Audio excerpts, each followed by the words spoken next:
How you doing? Welcome back to the Dynasty Trap. My name's Peter Howard at, what is it? At PA Howdy on Twitter. This is on the DLF YouTube channel.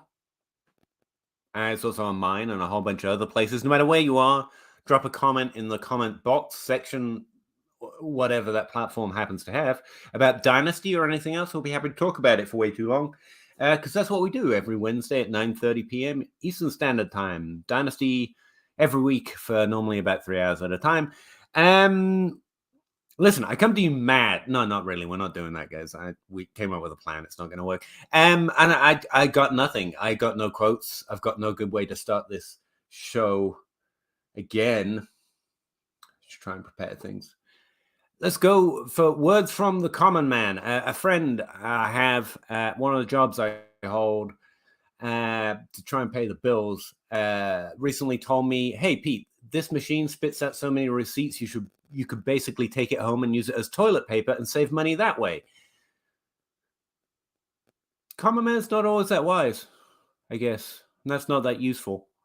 But I will say sometimes you just have to recognize the reality of the situation. And when what you've got is receipt paper, you're going to have to make use of it, I guess, much in the way some of your dynasty teams by week 5 are not winning, as are some of mine. And we're just going to have to try and make the best out of it. And if that's using some of them for toilet paper, well, God damn it, we're here to tell you how. Welcome back to the grind.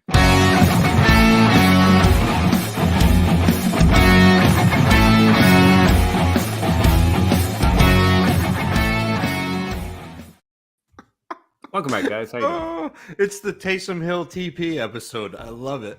There you go. Yeah, Dave. I mean, he's not the wisest man on earth, but I thought maybe. But no, once I said it, I was like, no, that's not going to work. Oh, it worked. It worked. That may be my favorite intro of all time, Peter, and you've had some good ones. That's a lie. Sorry, I'm tweeting us. So You can't like, say that his how's it going? Is a lie. That's not how that works. I can, and I just did. I literally just did it, Russ. So clearly, you are also lying. How you leagues? I'm for the first time below 80% all play in the DLF pod leagues. I'm bitter about it. A part of it is Jalen Waddle being great, but not great right now. I kind of sucked. I'm angry and upset. Fix it. That's all I got. Anyone else? I'm in that league. I don't want to got any horror stories? No, I'm doing pretty well, except for in one of Russ's leagues, Dynasty Awesome Sauce with the homies, in which I am full on tank and being very successful in that. That tweet makes no sense. That's how distracted you all have me right now. By the way, my tweets are usually on point and never nonsensical. So that's what it is. We actually have a lot of comments. I'm starting as if we're slow, and we're not. We're already at 30 people watching. Hey, everyone. Didn't think you'd all be here. I appreciate it. And we already have a bunch of questions, so we are already an hour behind. So you're over 500 in the DLF league? Barely. I was over 80% till last week. Oh, 80. Wait, 80% what? I was over 0.8 all play. Until last week. I would have beaten 80% of you every week until last week. Dang, that's one hell of a fall since you're now at 0.545. Yeah, it was a bad week, Russ. I mean, I'm at 527, so I'm not really bragging or anything. Did you start Bridgewater? You've been building value. I've been trading for points, which means I have no picks. So I'm in a real crunch right now. I'm scared. Howdy's Heroes, which we have gotten together and decided is John Bosch. Hey, John. And if you're not John, I apologize for, calling you John. That's horrible of me. So I'm contending in a dynasty league that I've been in for 10 plus years. Definitely John Bosch. I've come in second place 5 times. That sounds like John Bosch. I've tried to build Bosch. around young talent, but I want to do what I can do to win it all right now. You need players over the age of 25, and I'm not even kidding you. Like, that's where it is, especially this year. I have a lot of suggestions, though, but this comment rolls on, so let me check. Then doesn't ask more. Should I start making moves to join Team Old Guy? Yes, always. In order to graduate, guarantee a title. I think never guarantee a title. No, this offseason I was anti-team old guy a little bit for the first time, and we're past that now. We're at the point where team old guy matters again in terms of where the value arcs are. So I would. What do you think? For reference, 10-team non-PPR scoring, start 1 QB. So it's a Zach question. 2 running backs, 3 wide receivers, 1 tight end, 1 flex spot. But there is more. Here's his team, just in case it helps. What or who would you be targeting or doing? I think you should go win. You've already got the difference maker at quarterback, so we can't make that suggestion. He's got Josh Allen. He's got CMC, who's fine, and he'll be fine this year. It's the tight end. And he's not going to Buffalo. Yeah, I think tight end, you're already getting ahead of me. Yeah, you're going to improve tight end. Higgins, he ain't going to do it this year. You can probably combine a lot of this stuff. Yeah, you can do a lot. I'm sorry, did he say the size of this league? 10-team, non-PPR. Oh, then 1,000% put together like Devonta Smith and anything on here. Like Devonta Smith and Hawkinson, and go try and get, like, see if the Kelsey owner wants to get younger. Yeah, and go for that, because people are ridiculously low on Kelsey for... Yep, again. Okay, in my premium, which is more than most... Kelsey right now is 4 points per game over Mark Andrews, who is the tight end 2. Over the tight end 3, 10 freaking points per game. Oh no, Kelsey's old. Hold on, I'm doing the sarcastic fingers. These from spirit fingers in my day. These aren't spirit fingers. These are spirit fingers. I set you up, you and me. And I loved it. Thank you. In standard, he's 4 points a game over Mark Andrews. I guess they have a similar amount of receptions. And Mark Andrews has been fantastic. But yeah, he's one of 2 tight ends that matter, and up until this year, he was 1 of 1. So yeah. Look, someone just sent. I'm just going to make random noises at you until your team's fixed, okay? Yeah, there's so many things you can do. You have a lot of pieces that people will be interested, and especially if they're people that are used to playing in 12-team leagues. Like Khalil Herbert and AJ Dillon sound awesome, but they're pretty useless in a 10-team league. Right. So if you have people who have Swift and all of these running backs that are getting hurt, send 2 of them for someone on their team and even upgrade. But and this is standard scoring, so non-PPR. So I'm looking at, probably Nick Chubb is on a team that's winning, but I'm looking at Derrick Henry. I'm looking at that type of running back more Kamara. So. Kamara, but Kamara's not, like, when I think standard scoring, I want the guys who get the goal line work. So I'm looking for Chubb. I'm looking for Derrick Henry. I'm looking for Josh Jacobs. I'm looking for Leonard Fournette. I'm looking for that type of player who is scoring touchdowns and rolling up rushing yardage, because your PPR, your points per catch, don't register in this league. Your yardage for your receptions do, but the physical catches don't. So it bumps the guys who are getting the red zone work. Yeah, simplify it. There are 4 players on this team I would not trade in your situation or most situations. So as long as you're locking those 4 in, I think your team's safe moving forward and this year. And so Josh Allen, Justin Jefferson, CD Lamb, and DK Metcalf, just keep them. Everything else is negotiable, and it depends on where the teams are in your league. So is Nick Chubb on a winning roster? Should be, but check. Maybe they're not. In which case, that becomes target number 1, and you move down your personal ranks of who should be in the top 12 right now. If you want some that might be undervalued, I think Alvin Kamara in a PPR league at least might be slightly undervalued just because of the way his season started, but his volume's still there. Outside of that, I would focus your tight end position because you have none of any value. And all of those players are up for grabs in the right trade to try and get Travis Kelce or Mark Andrews. And because you're trying to win, those are the only 2 that matter.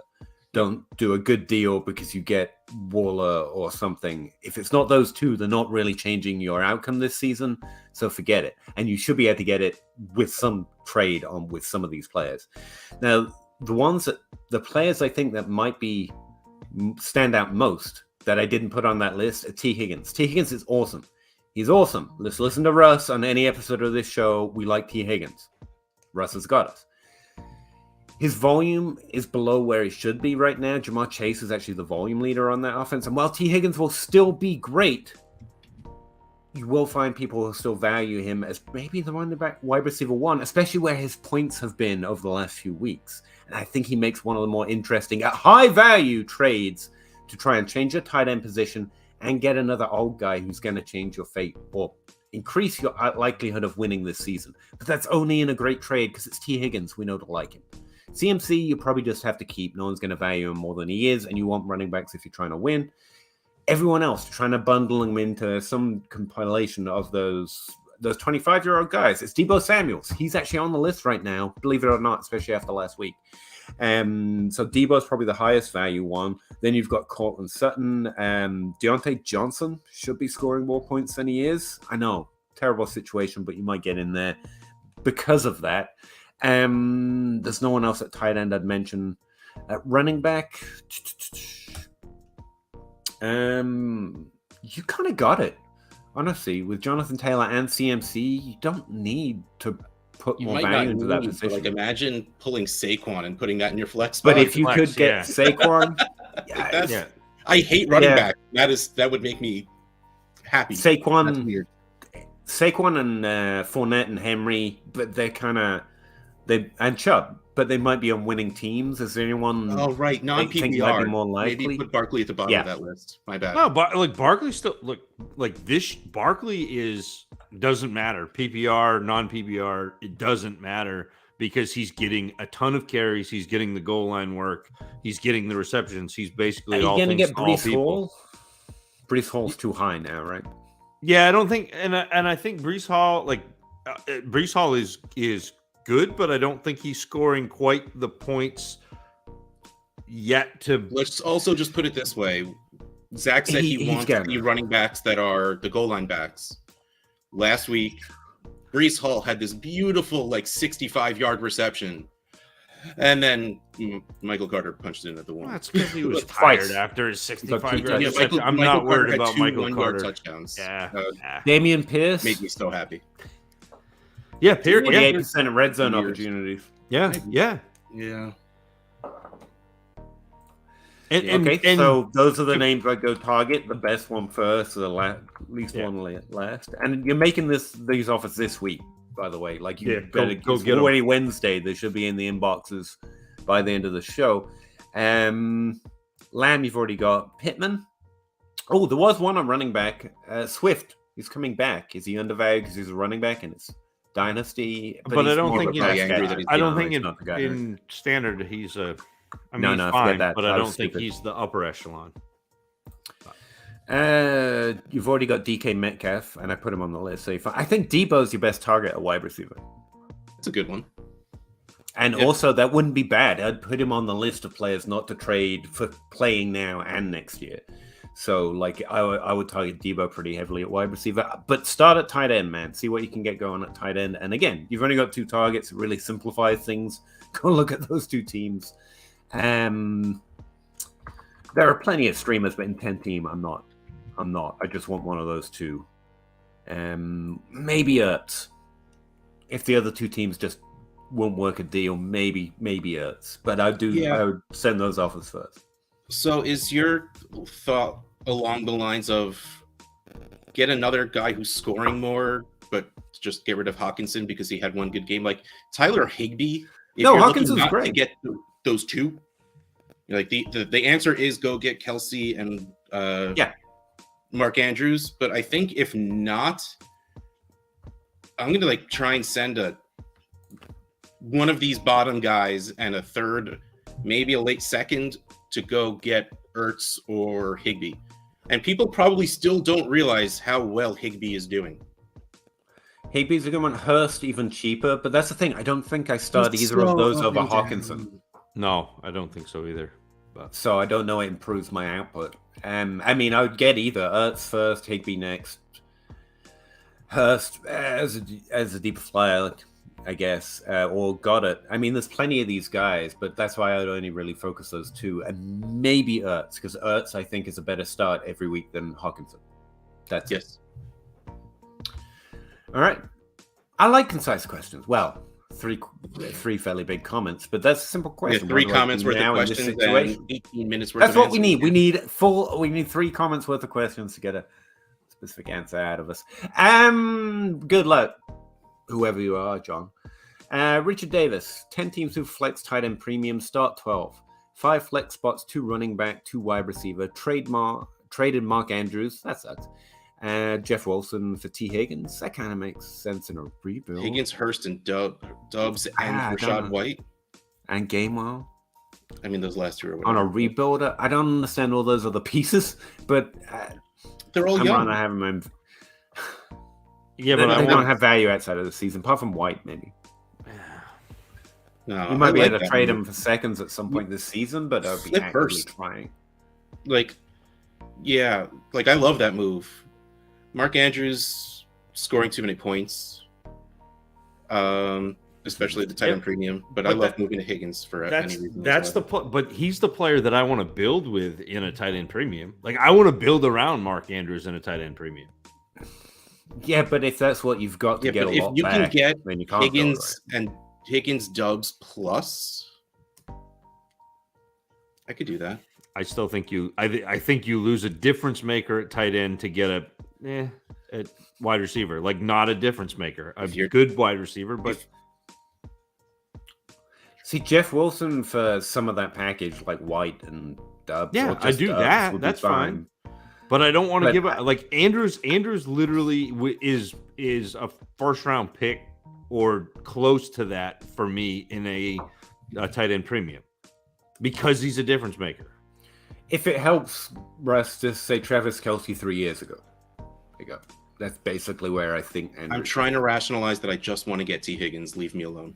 I mean, you No, can that's want fair. For me, you've just got too many. Like if all of that had been rolled up into a first, I think even Zach would be a little happy. You've got too many players that are much more this year dependent. You've got to try and flip them quick. Can you see what? White. Can we see what his team is? I went down. Were you not looking? Not paying attention? No, I was not. Constantly not paying attention. It's It's like when you came to the show, wearing the same shirt as me. I told you I was going to wear this. And why do you think I wore it? Paying attention. Ooh, why are you rebuilding?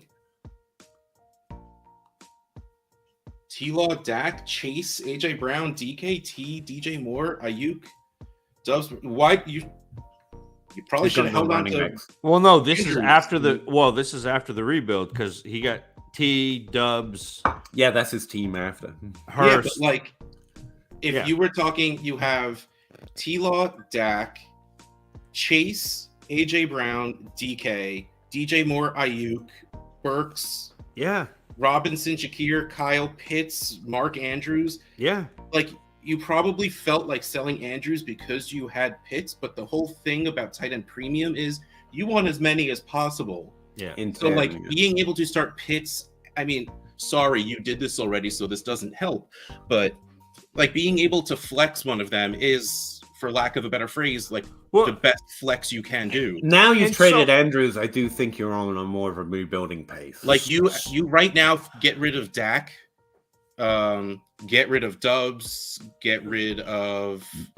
I think and you're looking for a 24 first is the thing I was going to spiral towards. Like I'd start aiming out for that draft guy. Richard, this doesn't help you now, but this is the difference between a rebuilder and bad luck. Because the reason why you are looking like you're going to earn the 102 is because you had 2 of your 3 quarterbacks get injured. Mm-hmm. And like that's literally why. And so let's just fast forward a year when your quarterbacks are back healthy and you've got Trevor Lawrence, who has had a bit of a resurgence. You've got Dak, who is a top 6, 8, whatever quarterback. And you've got Trey Lance, who has potential to points-wise vault into that with health. And all of a sudden your team is a solid contender next year. And you add 323 firsts where you can go get those running backs that you're missing. Man, you like it's to me, it's you've got to look at your team and be honest with your team about where you're finishing, but you also have to be honest about why you're finishing there. I'd also say, I mean, he's set himself up. He's got those two quarterbacks are back full, hopefully next year. He's got the healthiest wide receiver course I've seen in a minute with Chase, AJ Brown, DK, and that's before you get to T. And I think DJ Moore's great. I think Ayuk is just fine, and you've got pieces there to trade for more capital, even now. And he's got these picks to hopefully load up at running back. Like, don't call it a comeback, you know. So I kind of get it, but I probably would have kept Andrews too, but I don't. But that's only because the pieces that you've traded for are like try to cascade trade them into future value now, because I think their value drops off by the time we get to the offseason. But those are thoughts on it, Richard. I understand you. These guys hate you. Just remember that. all Peter when the sees follow is Rashad White. Along, you know? Peter was like, Rashad White, yes. Just remember that Peter loves you. And Russ loves everyone, and therefore no one's special. You see? It's true. That's how it works. No one. None of you. Yeah, are my special. love is conditional, so it matters. Robert, how you doing? What percentage of Fab and Skylar Thompson? None, man. He really underperformed a lot of volume last week. I do remember that. I need to see more before I think he's worth much. As far as Fab goes, Fab has been so terrible this year. I mean, yeah, sure, I guess, but I wouldn't go beyond 25%. I guess is a pretty high, decent offer for someone that's finally relevant off waivers. Yeah. Am I wrong? Did Skylar Thompson just look so lit on tape last week? I think I'd probably flex somebody else in other than Skylar Thompson. Like hopefully I've got somebody on my bench that I can flex that will put up more points. I mean, he's probably not Cooper. He's probably not Cooper Rush, who's filling in well enough for Dak. A little too well. But he's a quarterback, assuming there's some need for it. So Superflex, I get it. So make a bid. But I wouldn't get too hot and heavy for it. We're still hoping for anyone decent off of waivers, to be honest. Giddy up. Apart from, Cooper Kupp, who was on waivers last week. I wrote in some tweets. Giddy up. 10-team Superflex top 10. Have offers in my inbox of Pickens and Spiller for my 23. They're trying to sneak one, but I get it. For a 23 first, is Pickens worth a 23 first? He even gets a Spiller throw in. That's not a bad throw in. I like players. Oh, yeah. He's got like a 15% target share yet. He's not popping off. And like, frankly, London and Wilson, Wilson, and even Olave is yet. I think he's going to get there. But right now, this feels like trying to eke out a little bit more than he's worth. I like Pickens though. Yeah, but I try to go get. I don't care about Spiller. Like whatever. He was fine. When he matters, if you matter. But it's so I'd go back and try to get Pickens without giving up my first.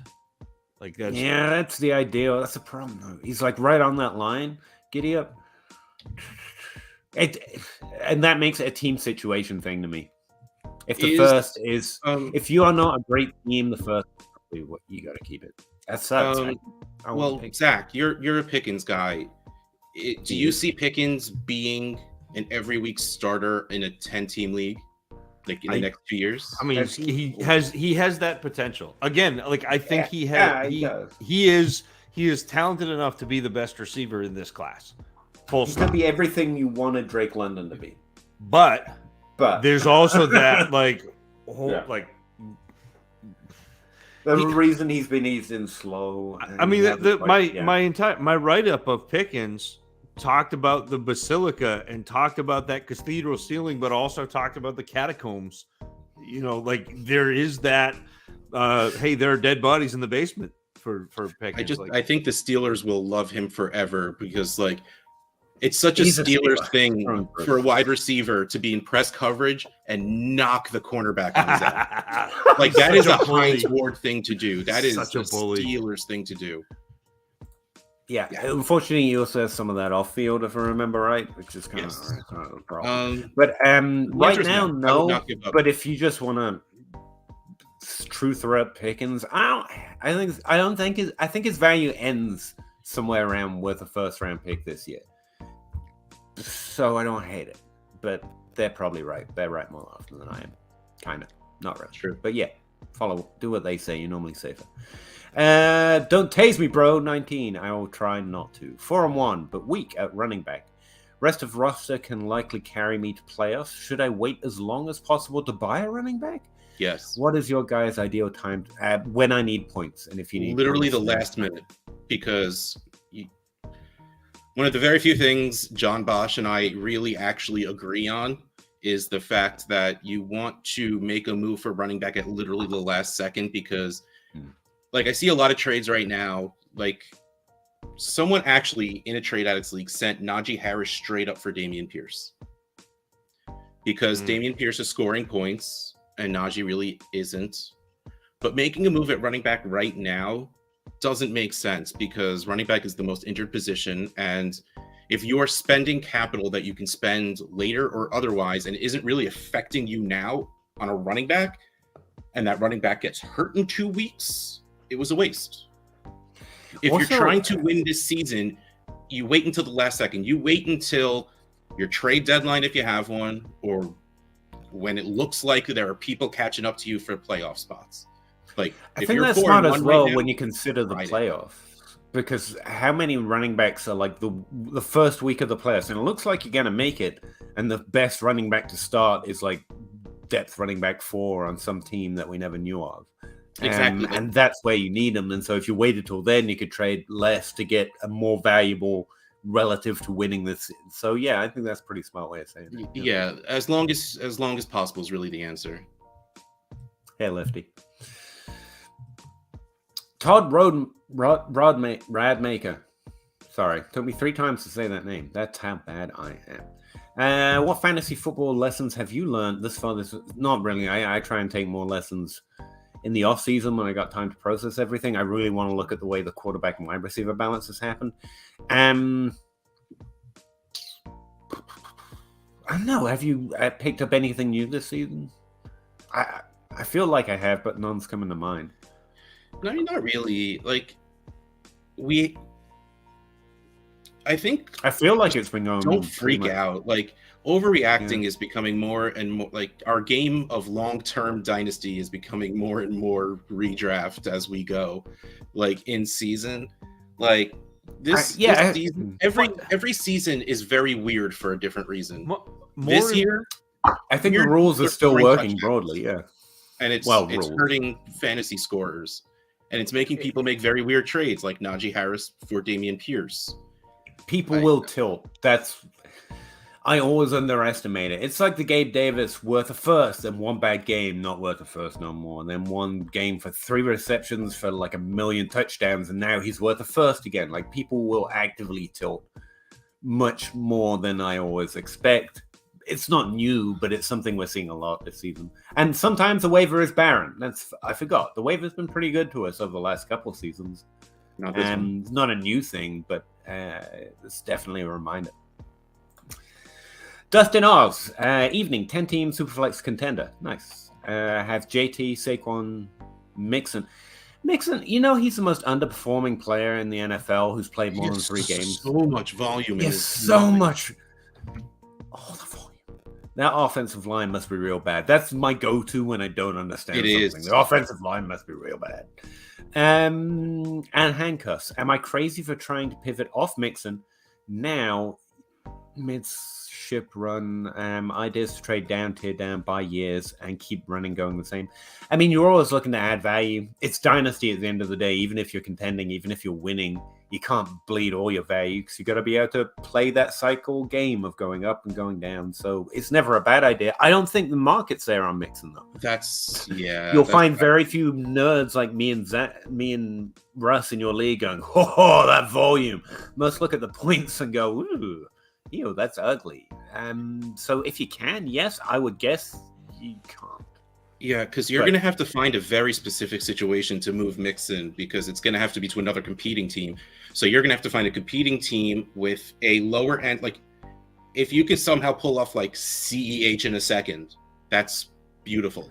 Or like something like that. I love that move, because there's always a chance that these 2 running backs finish the season with the exact same amount of points, and you get a second. But the thing is, like, to your other point, like, come the playoffs, Mixon might be your best start here. And if you're contending, I don't know. If you can find a good trade, you do it. But yeah, if I'm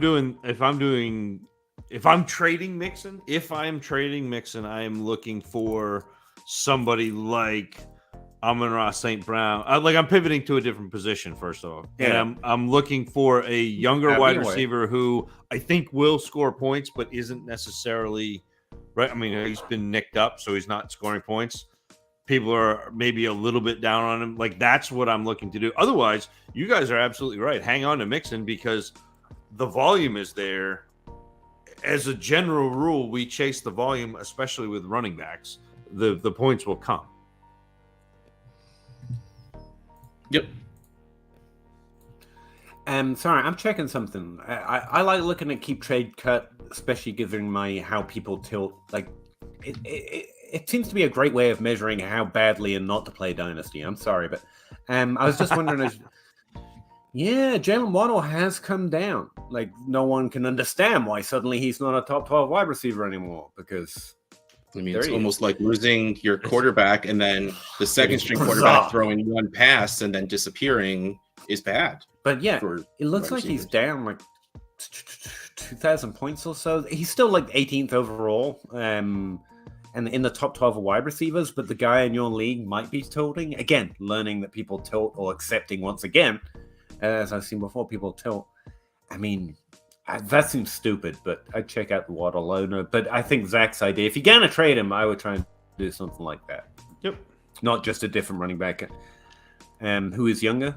Although, Zach, if you're going to do that, Outhouse is right. Try Clyde Edwards-Helaire and a second. Right name off the top of my head. But yeah. Want to win now, but also concerned. We were just talking about this I was just talking to Zach because I needed someone for the Crossroads this week.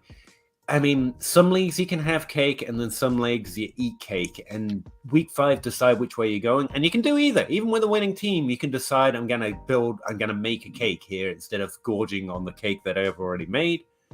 But trying to do both is kind of a fiction of a lot of content creators who want to make you think they are always a genius in every league and they're able to do everything. They've got Jalen Waddle and they've got Saquon Barkley and they've got all the old players and all the young. It's much more of an either or on most teams.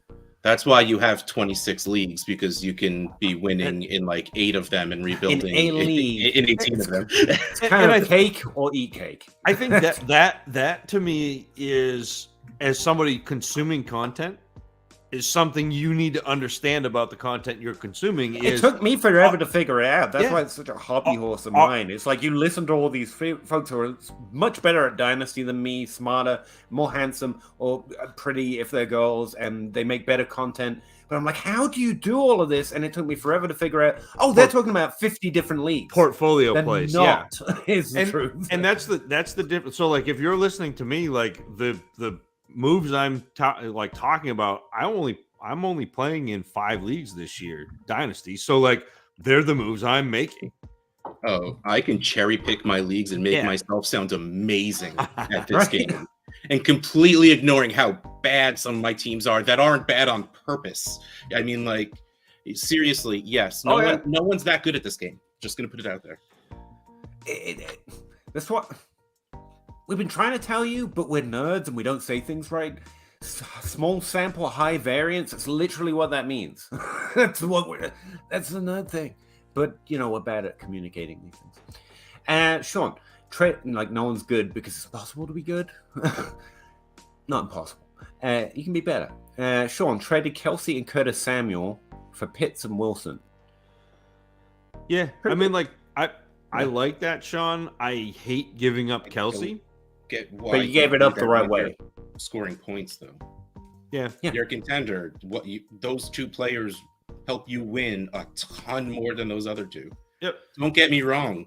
You can have Pitts and Garrett Wilson on your team for a very long time, and they will be very good for you. But, I mean, why take points away from assume because he's looking at more value than points. But that's the Dynasty trap, is you're always looking to build long term, and the flip side of that is, Sean, we're really bad at predicting what is going to happen in a year, let alone in 2 or 3. Yeah, and this is a theme of the show right now. Like, if you're a contender, terrible move, dude, terrible move. But great dynasty move where you're not trying necessarily. You're trying to win, but you're not going in on the season. You try and do that rarely when you really have a strong choice. Yeah, you can still be a contender with these two, but you're now less of a contender. Very good hedge play, but it's a hedge, which is dynasty off of Kelsey. But just to be clear, you're probably not so much of a contender right now, which I know. If you can then go flip Pitts to someone who will value Pitts as Kyle Pitts, or at least like what you paid for him, and just hold on to Garrett Wilson, that's cool. Like, assuming if you don't have another tight end, you go find someone who has a very good wide receiver or very good running back and happens to have someone like Ertz and Higbee, like we said before, and go flip that. And then you have Garrett Wilson, very good wide receiver, very good running back, plus a tight end who's somewhat young and scoring a lot of points still. Well, Ertz isn't somewhat young, but Higbee I don't know how this person knew to send this trade either. Like, if you're trying to ship Kelsey, you're looking for a contender. Like, this had to be a contender sending Pitts and Garrett Wilson. Yeah, to get points. Get Kelsey to someone who thinks they're a contender and took Pitts and Garrett Wilson to send Kelsey. Interesting. I think it's a net win dynasty, but it seems at odds with where you think you are. But that's fine too. It's your team. Tyler Reeves, who would you rather Superflex? Wait, who would you rather Superflex? In a Superflex league, that's the question. Who would you rather have? It's not Tyler, it's me. I'm bad at reading, so I'm going to check. Javonte, Mac, Jacoby, and Taekwon, who I hear is healthy now, and a 24 third, or Mariota, Conklin, Ramondre, Dobbins, Edwards, a 25 first and second. All right, so how far apart right now are Javonte and Dobbins for you? Like, if you saw someone sell Javonte just straight up for Dobbins, would you bat an eye at it? No, because I'd assume they're trying to win. One winning. Yeah. So like, I think Javonte's a quasi buy right now if you are a non-contender, but he is 22 and a half. And it's going to be a year and a half. If he sits out 2 full years, he will be 24 in April of that year. On a second contract. Yeah, I really think Swift, Javonte, and even Najee to an extent, even though he's playing, are buys in Dynasty, but you got to do it at the right value. So I think these Dobbins and Javonte are fine. Yeah, I don't mind. I don't mind the second set of that trade. So we're talking Mac for Mariota, Ramondre, and a 25 first. It's Mac for Mariota and a first. What I don't understand is what you're getting for Jacoby. That's Jacoby for Ramondre seems off. Yeah, well, but Harris is injured, so Ramondre Stevenson is going to be the guy right now. Like, I get that. Like, it's going to be New England. This is a weird. Like, again, this is one of those trades where like there's so much going on in it that I don't want to do that. I want to break it down and figure out what I actually want and make that trade. Like, if I want to get Javonte and the other guy is contending and wants Dobbins, fine.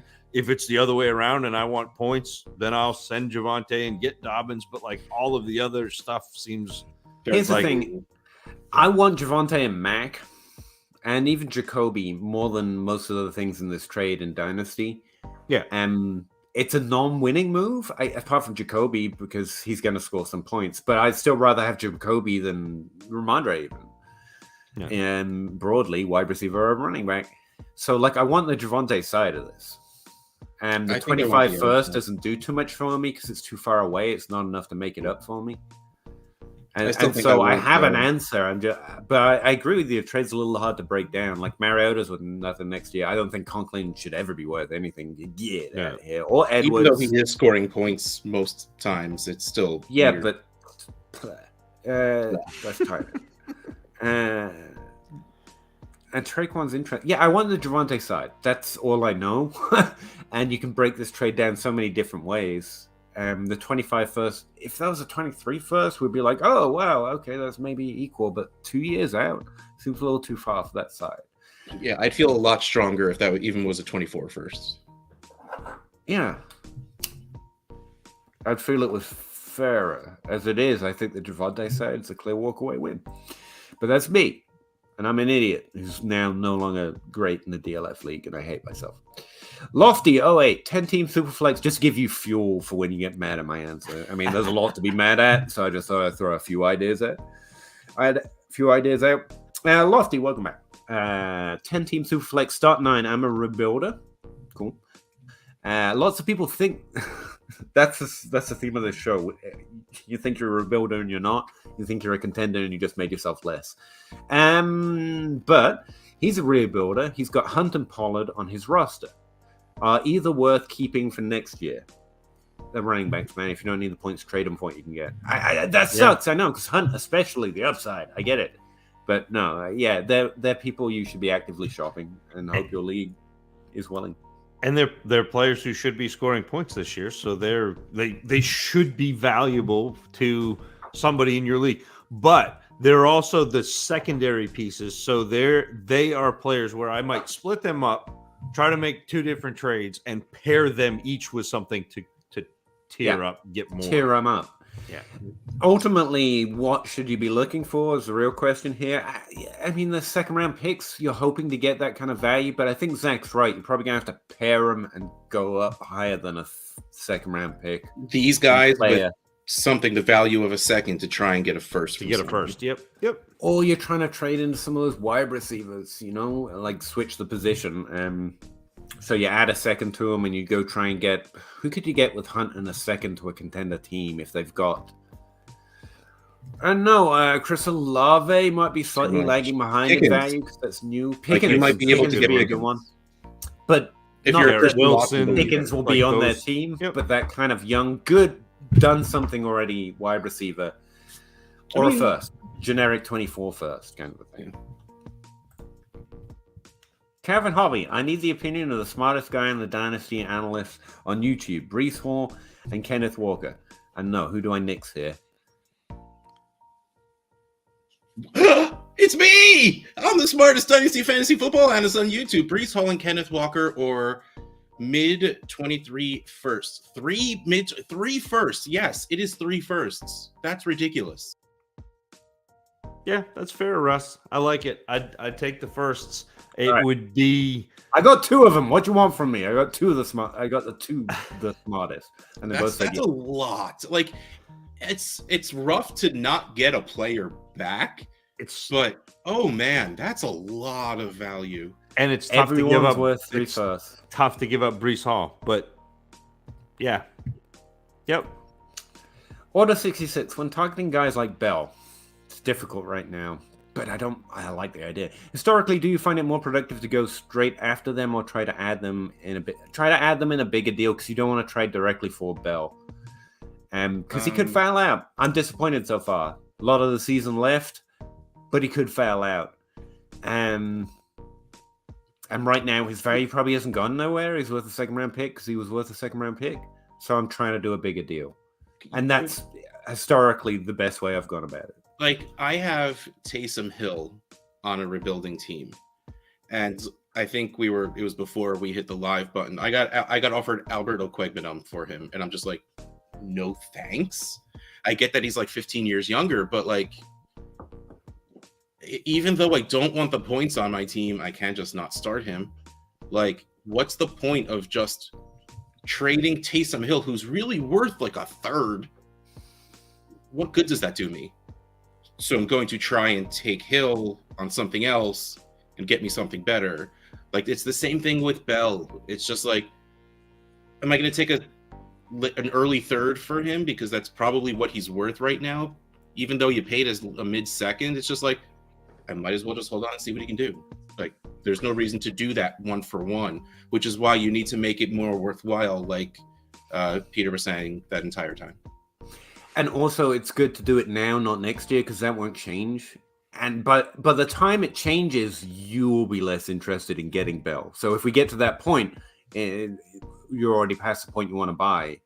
I'm thinking about Rondell Moore right now. Like, he's starting to do something. If you'd hung on to him, now's the worst time to try to trade for him, if you know what I mean. And if he had kept doing nothing, you probably wouldn't want to trade for him. So I honestly think now's about as good of a window you've got, but you don't want to do a straight up deal. Okay.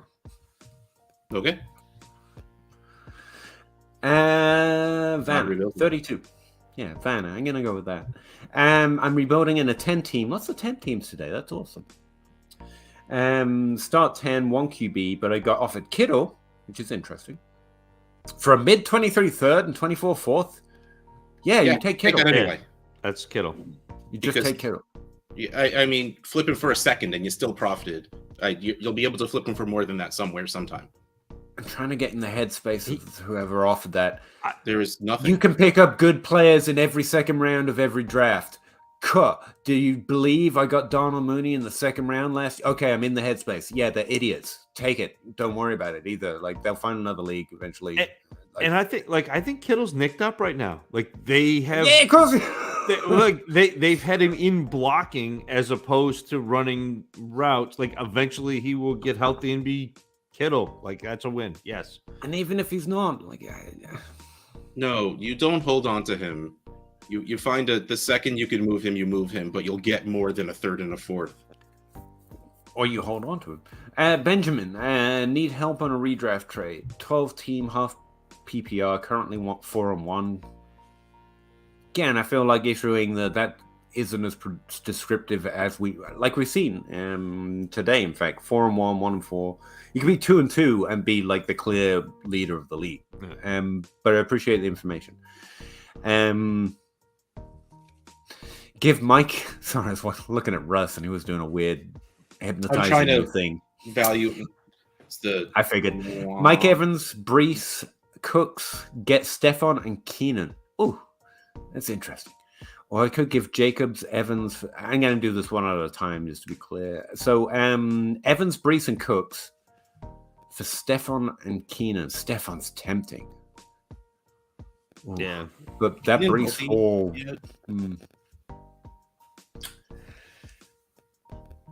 I love Diggs, but on a week-to-week basis, Evans or Brees will probably score 80-ish% of those points. Plus, you have the other guy who will most likely also score 70 to 80% of Diggs. Yeah, they're adding Keenan too, which is just a nice. I mean, he's probably not dead, right? Flyer. Yeah. So yeah, I don't see a reason for this. I've got to stop trying to look for the reasoning behind the trade. It's not working out. I think I just want the Brees side in Dynasty. As much as I love Stephen Diggs. This is redraft. So we're looking at points this year, and again, 12 team. If you need to know like starting lineup, like the amount you have to start. Yeah, because if Evans, Hall, and Cooks are cracking your starting lineup, then giving them up to get Diggs isn't actually gaining you anything. 5 points per game between Diggs and Evans, which feels like a lot, but how often does 5 points decide your game? Right. And wait, hold on. Let me see what's Brees doing real quick. Just like running back. Of the last 2 weeks, of the last 3 weeks, been 17 points per game. So yeah, he's at 18. I think it's just a Brees side and redraft. And I was going to say Dynasty as well, but like you're getting a lot of points out of Evans and Brees that I don't think you need to do that. Jacobs, I think is seriously improving your running back there, and that's worth it to drop from Diggs to Evans, especially in redraft where there's no Diggs is so good next year as well. But the thing is, the second trade kind of blows out of the water. If I could give Jacobs to get Stephon and Evans, I think I'd do that. No. Jacobs and Evans to get Stephon. Yeah, that one. Like, again, do you feel safe starting Josh Jacobs? No, that's what I'm saying. I wouldn't do. So yeah, if you wanted to make the move from Evans to Diggs, you do that second one. You don't do that first one, even though you are getting Keenan back. It's just not worth it. This was leave James Robinson as my running back 3. Yeah. Whoa! I did not realize Josh Jacobs did that again this week. Yeah, he's good, and he looked good. Yeah, they're running him out, kind of a thing. Okay. No, just stick with what you got. There's no reason. You're scoring points, man. Like I knew Jacobs had a good week. I didn't realize it was 38 points good. Over the last 3 weeks, it's been 26. So yeah.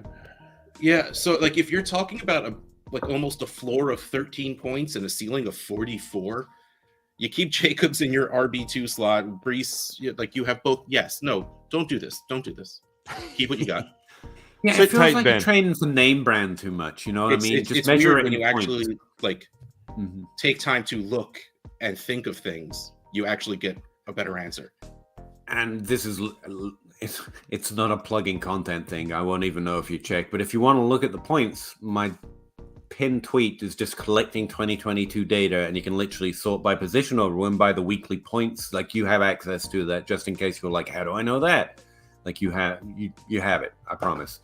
And it's free, and you don't even have to click on nothing but a Google Sheet link. And yeah, measure it in points. Measure what I should expect with these two players versus this one player, and you're getting more points on what you have already. And I would keep that up. And James Robinson reference, I like that. Cypher, is Bajorm right now considered 101? I don't know. He's considered the 101, which I think is what Cypher's asking here. In Dynasty, in a rookie draft, he's going to be. I don't know this class. He's the one I hear about a lot, but JSN is also meant to be pretty good. And we lean wide receiver a lot. But if he's really. Let me tell you, right now, at this very moment, Bijan Robinson is the running back 1. Right now. Yeah, in Dynasty or proper, yeah. Yes. Yeah, for sure. He is going to be. I guess does answer the question. In most leagues, he is going to be the Superflex 101 because in startups, he's going to be a first rounder. Like, we are talking Saquon Zeke level. Saquon Barkley's rookie, yeah. I don't know if he is Saquon, but I know that already. Yeah, like, who he is doesn't matter. This is what his value is. So, like, yes, Bijan 101, man, 103 in 1 QB startups.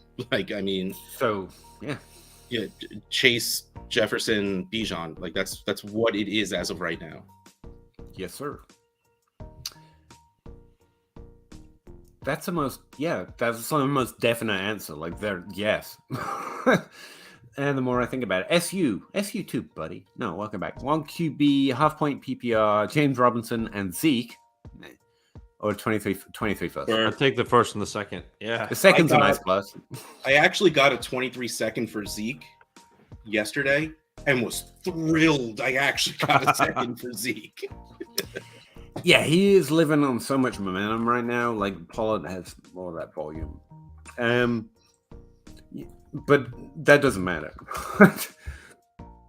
It's just, it's just the first here. I hate I hate being that guy, but it's running back especially. So yeah, Nico Trinidad just traded Juju, Damian Pierce, Njoku Everett for ETN and Pitts. Yeah, solid. I'm assuming you don't need points. Yeah. Well, I mean, trade ETN, but whatever. Like, that's not a lot to give up, even for Pitts at his lower value. And I mean, ETN is because this year Damian Pierce is going to be a difference maker. It looks like me laughing that first week is looking worse and worse. I mean, we just mentioned him as one of the running backs you should try and trade for to try and win. I think that right now, like pure value wise, I think this is easily ETN and Pitts. Yeah, that's the side. Yeah, I would take the ETN and Pitts side. But if that other person's a contender, Damian Pierce is a prize for them. But yeah, for me, Pitts and ETN. I'm just saying there's a balance to that force on that trade. They won't be too mad. Delusional. Tanner. 12 teams of flex PPR. Should I trade Dobbins and Pickens for Drake London and a first? Yes. Yep. Makes me sad to say trade away Dobbins, but yeah, you do. Again, and you're still going to score points because London is scoring points. Oh yeah, and Don't he know said how useful I would only have Montgomery, Brees, and Swift. Well, Swift Only. is going to come back healthy, Only. so you're going to have two You'll be fine. top 12 running backs, and then Montgomery, whatever he decides to do. Only. Yeah, you'll be fine. You get it. You gotta be. I think that's a really good move. Scotty, should I be selling DJ Moore? No. DJ Moore is more of a If hold. you can still get a first or for even a him. buy. Well, yeah. If you, yeah.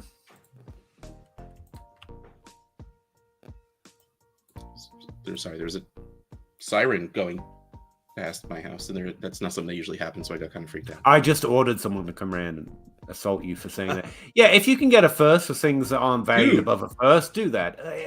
But otherwise, That's real good service. How fast they got here? Holy jeez! I tell you what, you get to that 10K mark on Twitter, and they give you some luxury app services.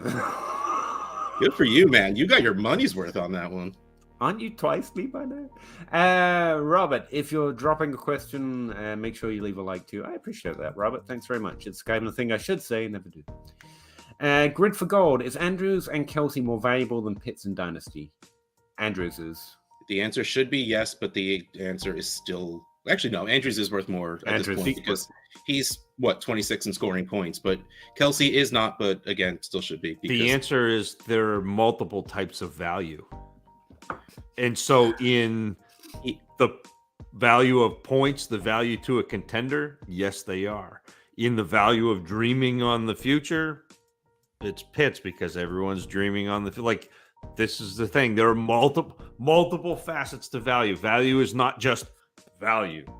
I have to finish. Again, I started writing an article about different trading seasons inside of the year. Well, because DLF, there is no off season. So I'm like, well, then what seasons are there? And I started going, and then it turns out I'm not writing articles anymore, apparently. So I stopped writing it, and I'm like, I should finish that just because it was interesting for me to write. But when someone tells you, I'd like reading it you're not writing anymore, then why would I keep writing? because I want to read it. Is that Alright, good then. enough? I hate myself.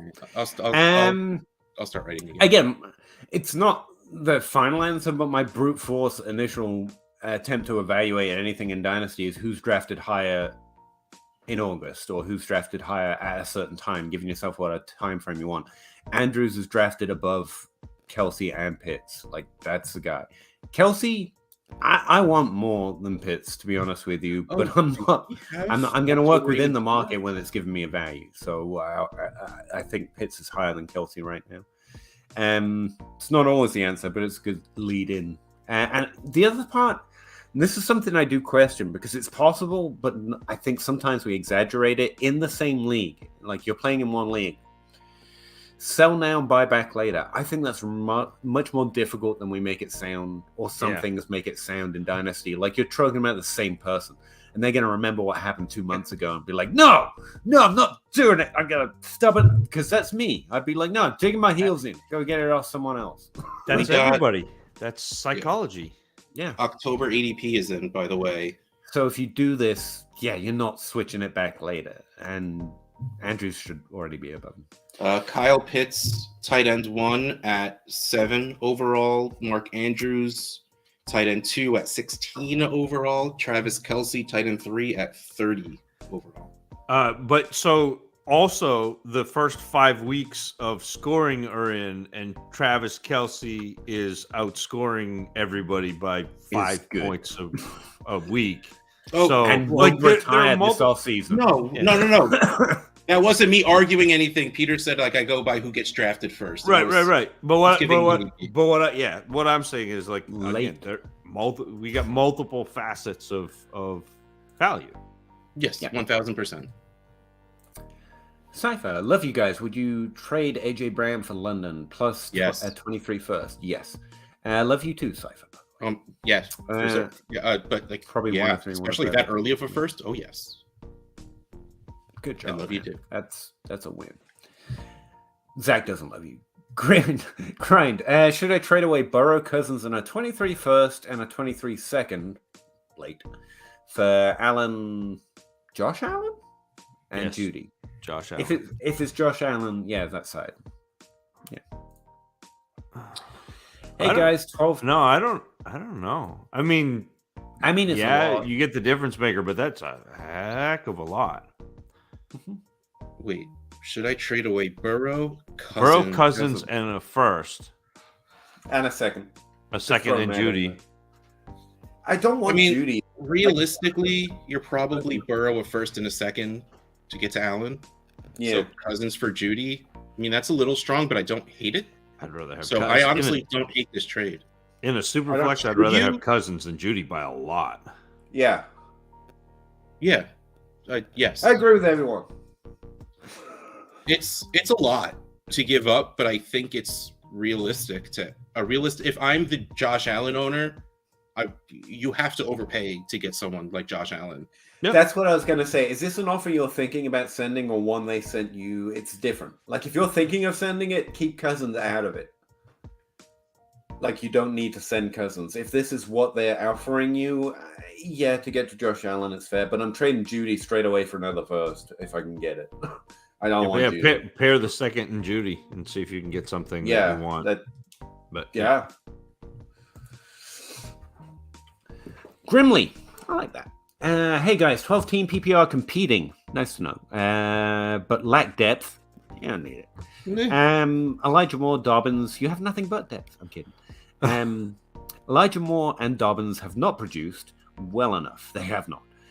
Trade Jonathan Taylor and Ramondre for Ramondre, CD, and AJ Brown. Ooh, Jonathan Taylor for Ramondre, CD, and AJ Brown. I love that in Dynasty. I don't really care about the rest of it. I think it's one of CD or AJ Brown. Yeah. Right? Well, that's worse, but still, I will do that. In Dynasty, you're trading a running back at peak value there, right? Yeah. You're making yourself less of a contender, just to be clear. But, I mean, they'll still help. And Dobbins is at 14 points per game. Are you really sad about that? Yeah. Yeah? Okay. I mean, Elijah Moore, I don't know what you were expecting, but, I mean, yeah. So trade. Yeah, that's another conversation. I mean, honestly, I would do that because I don't value Jonathan Taylor that much. Been doing it for a while. So if you can get CeeDee Lamb plus, yeah. Like, honestly, try and get a second also. You should be able to. Ramondre, CeeDee Lamb in a second for JT, yeah. You're getting Ramondre on top of the same value. That's the kind of way I'm thinking about it. I know I prefer CD here, but AJ Brown's fine. I like him a lot. He's just a little older, but he's good. And also not to, I don't want to be confrontational, Russ, but like the 14 points a game is a little bit disingenuous because he scored 22 points the first week when he had the 2 touchdowns. Ramondre scored 17 the last 3 weeks. So, you know. So you can never let me have it. I want. We will never let you have Dobbins. Never. Dobbins and Rashad Bateman are really weird for me because they're not actually what you think they are. Like, you think Dobbins is a running back 1 on his team, and you think Bateman is the wide receiver 1 on his team, and Lamar Jackson is really the running back 1, and Mark Andrews is really the wide receiver 1, and so they're not quite what you want. Apparently, according to MFL, the Bengals are the 5th best team against the run. They know. And he went 8 for 44, which isn't a bad NFL stat line, but 8 rushes isn't great. But also against the Bills was when he went for 2 touchdowns, but they were short. He hasn't done what you think he's done. He scored a lot of points in one game because he scored 2 touchdowns. Every time we talk about J.K. Dobbins, we have to remind you it doesn't matter if he's good. It's not about if he's good. He's a pretty good player. He also has a very good schedule to end the season. Rough. This is rational Russ. I love it. Or rationalizing Russ. So many excuses. Rational Russ bringing in every irrational value we can. No, rationalizing Russ. His schedule, though. His schedule. I led this team in 9th inning doubles in the month of August. It's a record. I don't care what you say. It's a record.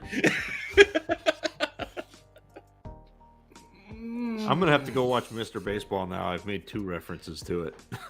You actually reference that movie a lot. I do. I like Grimley. it. It's Yes, we like this trade. If you want to just keep JT, the market's probably soft on him right now. Russ mentioned something about people not liking him for some reason. His cap is running back 2 in Dynasty at best because of the rookie class that's coming.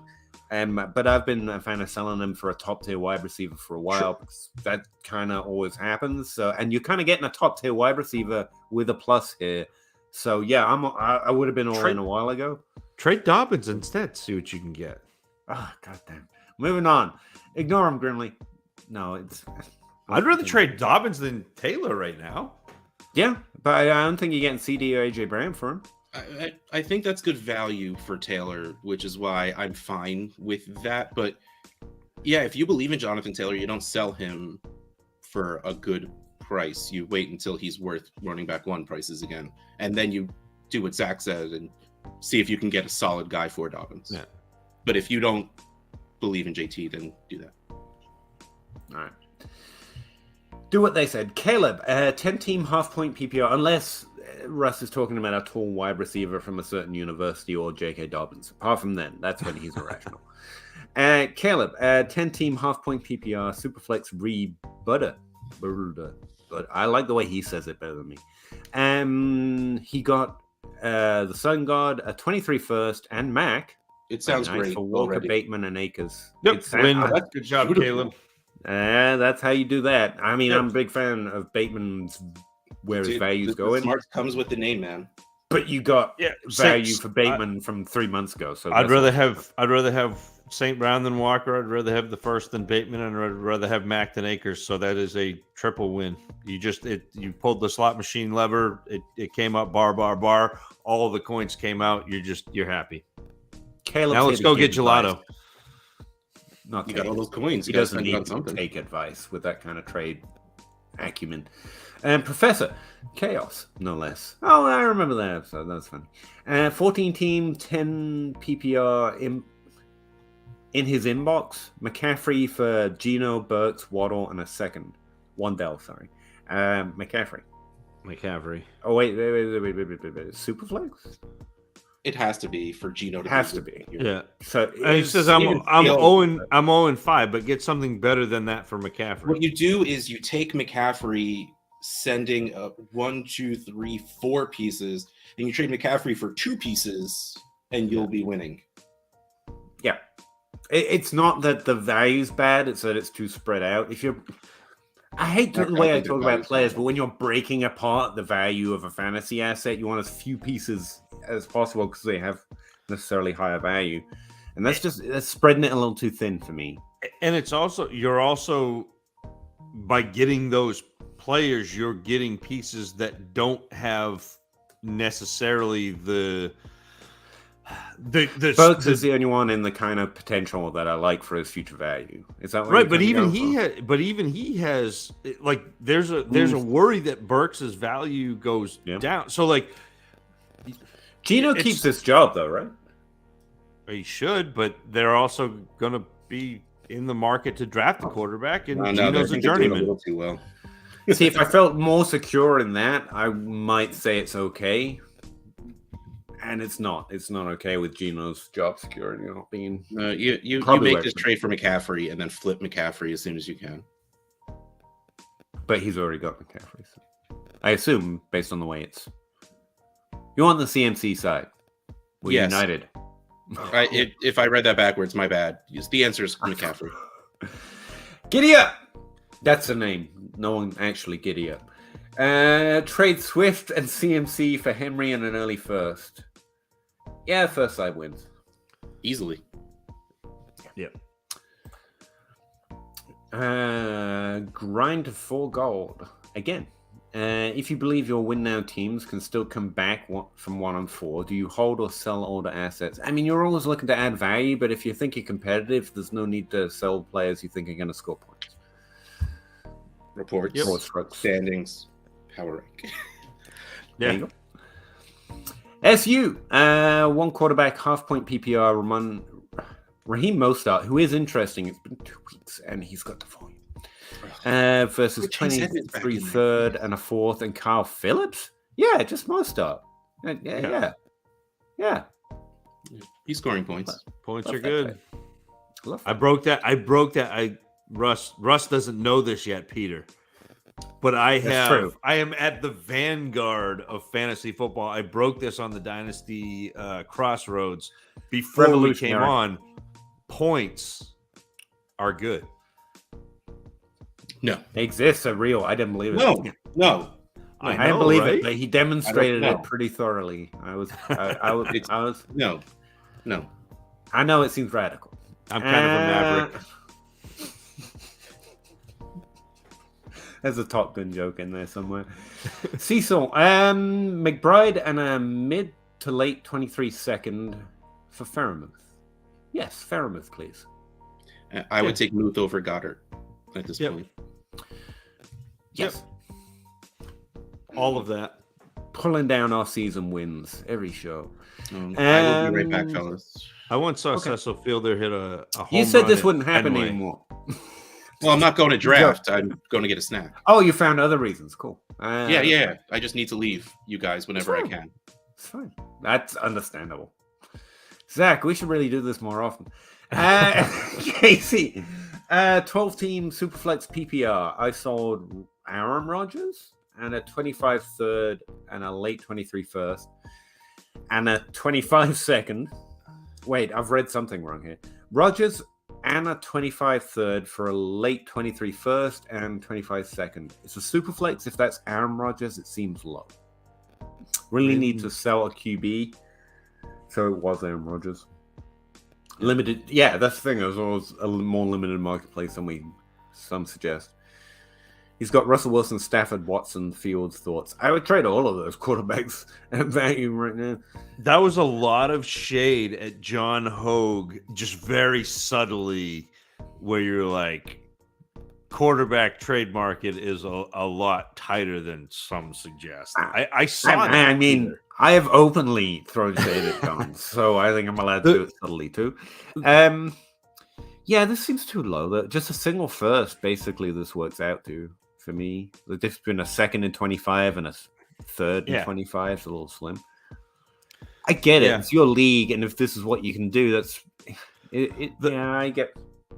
The problem is you don't have, like, all of the quarterbacks that you have lost value this year. Like every single one of them. Rodgers hasn't been as good this year. Wilson has been bad this year. Stafford hasn't played. Yeah, Watson hasn't played, and Fields has been bad. Lost, like it's tough. But Aaron Rodgers is the one that I want to sell the least too. That's the unfortunate part. So that's probably the most you're gonna get. That's rough, man. I mean, the trade's done.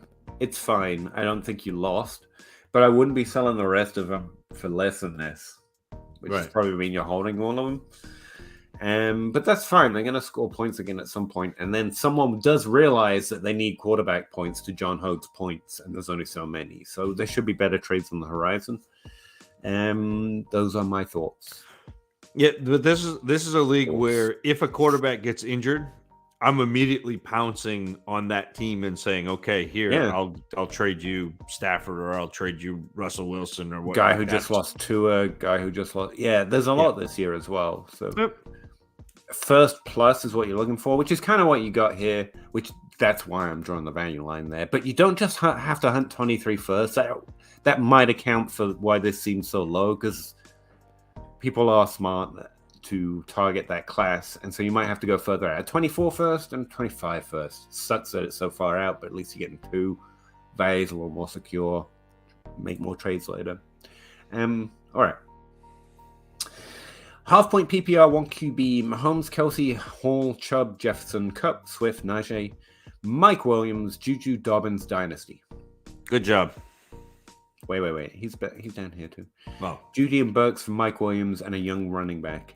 I want what young running back?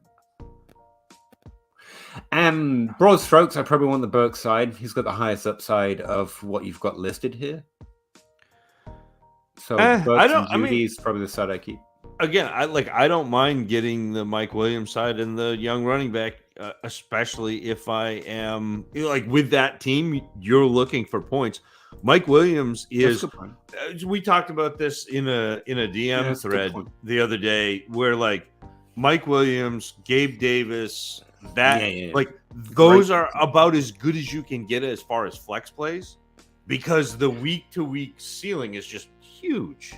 Yeah, I think the question here is the type of value, and I forgot the team by the time I got to the question. Yeah, you want points on this team, so I don't hate it at all. It depends on what the running back is, but if you're getting a running back that's going to score you points, I don't hate it at all. Yeah, I like that. BJ Lee, I'm a contender. One quarterback with Herbert, Eckler, Monty, Higgins, Juju, Corey Davis. Nice. Dubs, Kelsey, Everett, Elijah Mitchell. Elijah Mitchell and Burks. Who should I try to acquire or trade? I mean, we should just have a generic list constantly. That should be what the ticker is. I mean, we've mentioned a lot of the players we would target if we're trying to win, and also maybe not as focused on winning right now. Generic lists. Can you remember half of them? I think most of mine was Cortland Sutton, 25-year-old wide receivers. Deebo Samuel is a really great target right now, and those are the two I've got off the top of my head at where ADP I expect is. Yeah, you mentioned Deontay Johnson is getting a ton of targets, but still hasn't produced. It's that type of Joe Mixon. Again, we mentioned is again older, but if you're looking for points, it's a one quarterback league and he's got Herbert, so he's fine. Oh wait, I wonder what. Man, I don't know. I was gonna say I wonder what you'd have to put with Judy and Burks to get up to DeAndre Swift with the injury, because that would be the type of move if I'm a contender that I'm willing to or looking into. But he looks playoff bound, not necessarily final bound. Well, but he's got Kelsey. He's got Kelsey. Yeah, sorry, but again, if you add a top 5 running back, then all of a sudden, that's what I mean. Like it's that running back 2 spot. Yeah, because his wide receivers are a little soft. Yep, and they're harder to trade for in Dynasty. So yeah, I would try to move up in those running back ranks. How'd it go, Russ? You got yourself a cookie there? That's nice. My kids are asleep. It's wonderful. It's gorgeous. Talking Dynasty all night. It's pretty good. Kid Coop, should I panic sell? No, we shouldn't panic sell at all, and definitely not panic sell Kyler money. Rebuilding team after seeing him in that suit. I can't believe, Kid Coop, that you did not like Kyler Rodham Clinton in the power pantsuit. Personally, I think it elevated his value. I thought it was very stylish. I liked it, and it was fun like that on Twitter. 90s double-breasted gigantic jacket. Yeah, he's got to have known people were going to react. That's fun to me. He did it for fun, I think. I like it. I thought he looked awesome. I thought he looked better than Hillary. I don't know what you're talking about. He wore it better. Are you getting concerned about the Bengals at all? No. I mean, in what context? All the players are young and good, so it's really hard to be too concerned. In terms of their expectation this year, I'm getting really worried about their repeat. They were scoring too many touchdowns last year. And we knew, in fact, they were too efficient. Joe Burrow this was too offseason as outside of the top quarterback tier because of that efficiency. And I mean, my main concern was Jamar Chase lived on touchdown efficiency last year. Now we expected the volume to come up because he's really good, and that's normally what happens. But that got satisfied. Like, he's a volume guy now too. So no, I'm not too concerned. Joe Mixon, because there's zip value there, and where most of their problems seem to stem from, at least half of what the running back position is. That's, again, he's the most underperforming player in fantasy right now, which is both good and bad because his points should flow from that volume, but it's really highlighting the fact that he's really this year player. And it's not coming. Judy and we did that one. Yep. Really appreciate all the advice, guys. I mean, it's worth what it's worth, man, but we really appreciate the chance to talk to you about it.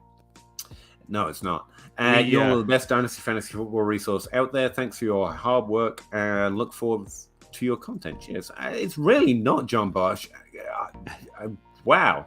Really appreciate that. Thanks very much, man. I just like the fact that we got to the response to us answering the first question of the night. No, I was actually going to it was mention the that. first Have you three. noticed that people are figuring out our system and they just spam several questions in a row? So we keep talking about the same 3 people and then the next 3 people because they figured out how to beat the democratic system. If I just ask all my questions up front, they'll get to them. 12-team Superflex start 10, 0.75 tight end premium. It's trade actually.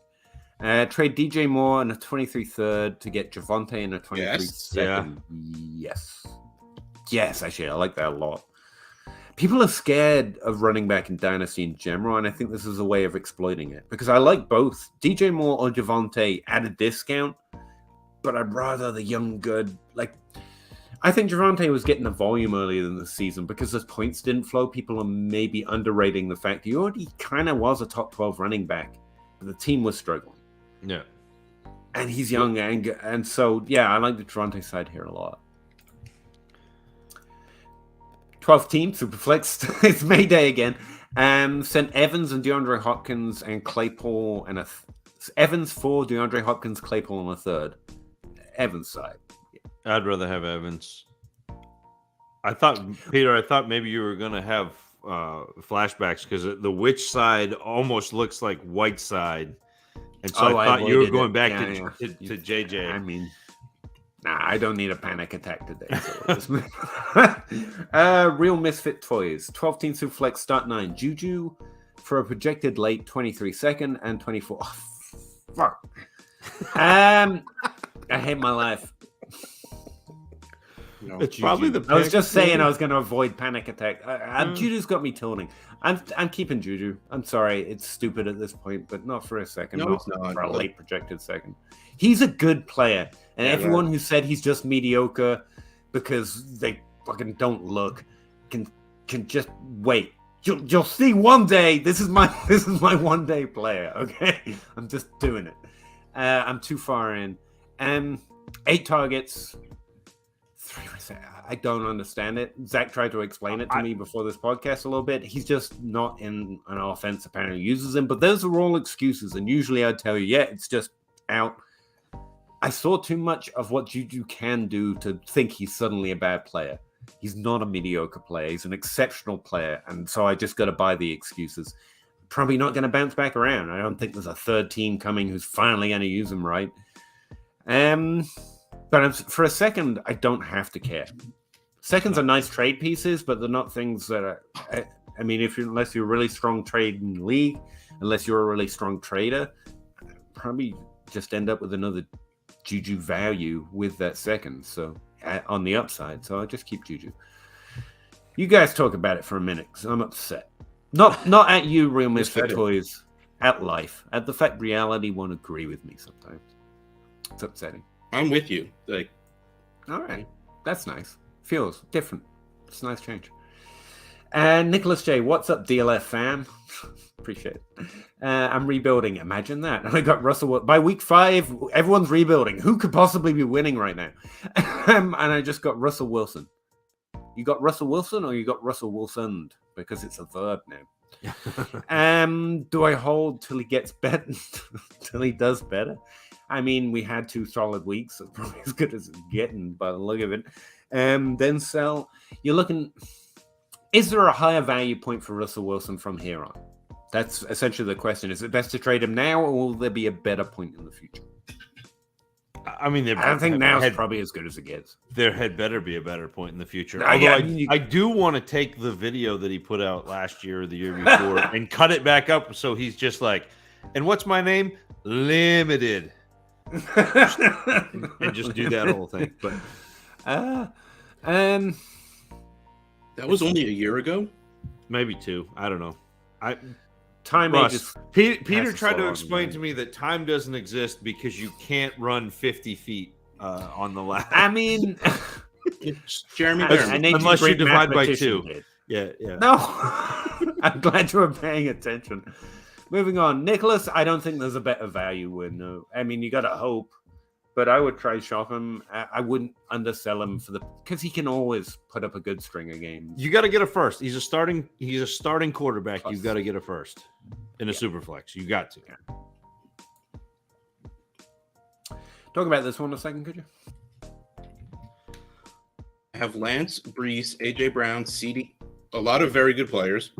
623 firsts and nothing after that in start 9. Would you be looking to move picks for another hammer in the lineup or just use picks? I would not add another hammer to my lineup right now if I don't have anything else there. Yeah, no, I'd be waiting and then adding hammers and rookies. When I have 6 firsts, my intention is usually to trade half, use half, but not to score points or anything like that. Like, if you can send 2 of them to go get, I mean, I'm just going to keep saying that guy's name, but like a top tier player, and you can send 2 firsts where hopefully you feel like one of them is going to be late. Yeah, you can go do that, but don't do something silly that's going to hurt you in the long run. Don't go get an older player for the sake of getting, like, thinking your team is somewhat strong, so let me score points. Like, it's very find the right move, or just because there's no reason you need to do anything now. Let's put it that way. Well, those picks are going to gain value. All of your players are young and have the chance to up. Sorry, my dog is making weird noises. And have the chance to go up in value. Like, don't rush anything. Yeah, I'm all about rushing. But I think the answer here is trade for a wrench. Take a 23 first, try and get Kelsey in a 24 second, 24 first, maybe if they're really desperate, because Kelsey might be undervalued because of his age, like we were talking about. That's the only position here that's not, like, you got multiple top tier players. Experiment is good. Here. Well, that's the thing. Like, to me, I'm not adding pieces to score this year with this team because you don't have a quarterback. You're fine. But he's saying he's got 3 picks in the top 4 and 3 in the back 4 to 6. Okay, I mean, does it matter who you're starting on quarterback? If you're starting those guys, you can get, Cooper Rush. But you still got to get Cooper Rush. Like, that's like. I mean, yeah, but all right. But again, like, this is exactly, to me, Brandon, what, like, I would be so excited about this team because I have my receivers in place. I'm going to just draft get running backs in the I'm going to draft the running backs. I'm probably going to trade 2 of these picks. I'm going to get a couple of 24 firsts. I'm going to get another player and just hammer this league for the next 4 years. I mean, I'm all about rushing and trying to win, and the window's there, but they're probably right. I mean, you got no problems, and probably just play it a little longer term than that. Brendan, looking like that's where his picks are going. So he's even got the picks that you want. Nice. Right. Thanks for George Pickens' reaffirmation. Reaffirming it for me to get him at the 109. Zach, thanks. I remember you pounding the table for him. Glad I got him there. I'm glad you got him. Like I pounded the table a little bit. You got a pound ladder. I got a pound ladder. That's what she said. Bateman or Pickens, straight up. I mean, why? Same position trade. Yeah. Pete's not gonna like this. I'd rather have Pickens, but. Yeah, honestly, I'm thinking that too now, and that's bad. Yeah. Like, I like Bateman, but I'd rather have Pickens.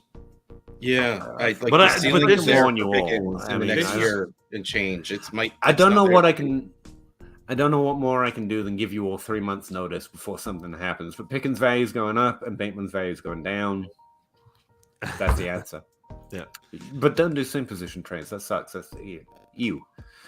As Nate Hill would say, Scotty McCoy, 12-team single Q quarterback, half-point PPR. My Mixon for their Godwin and James Conner. Yes. Yeah.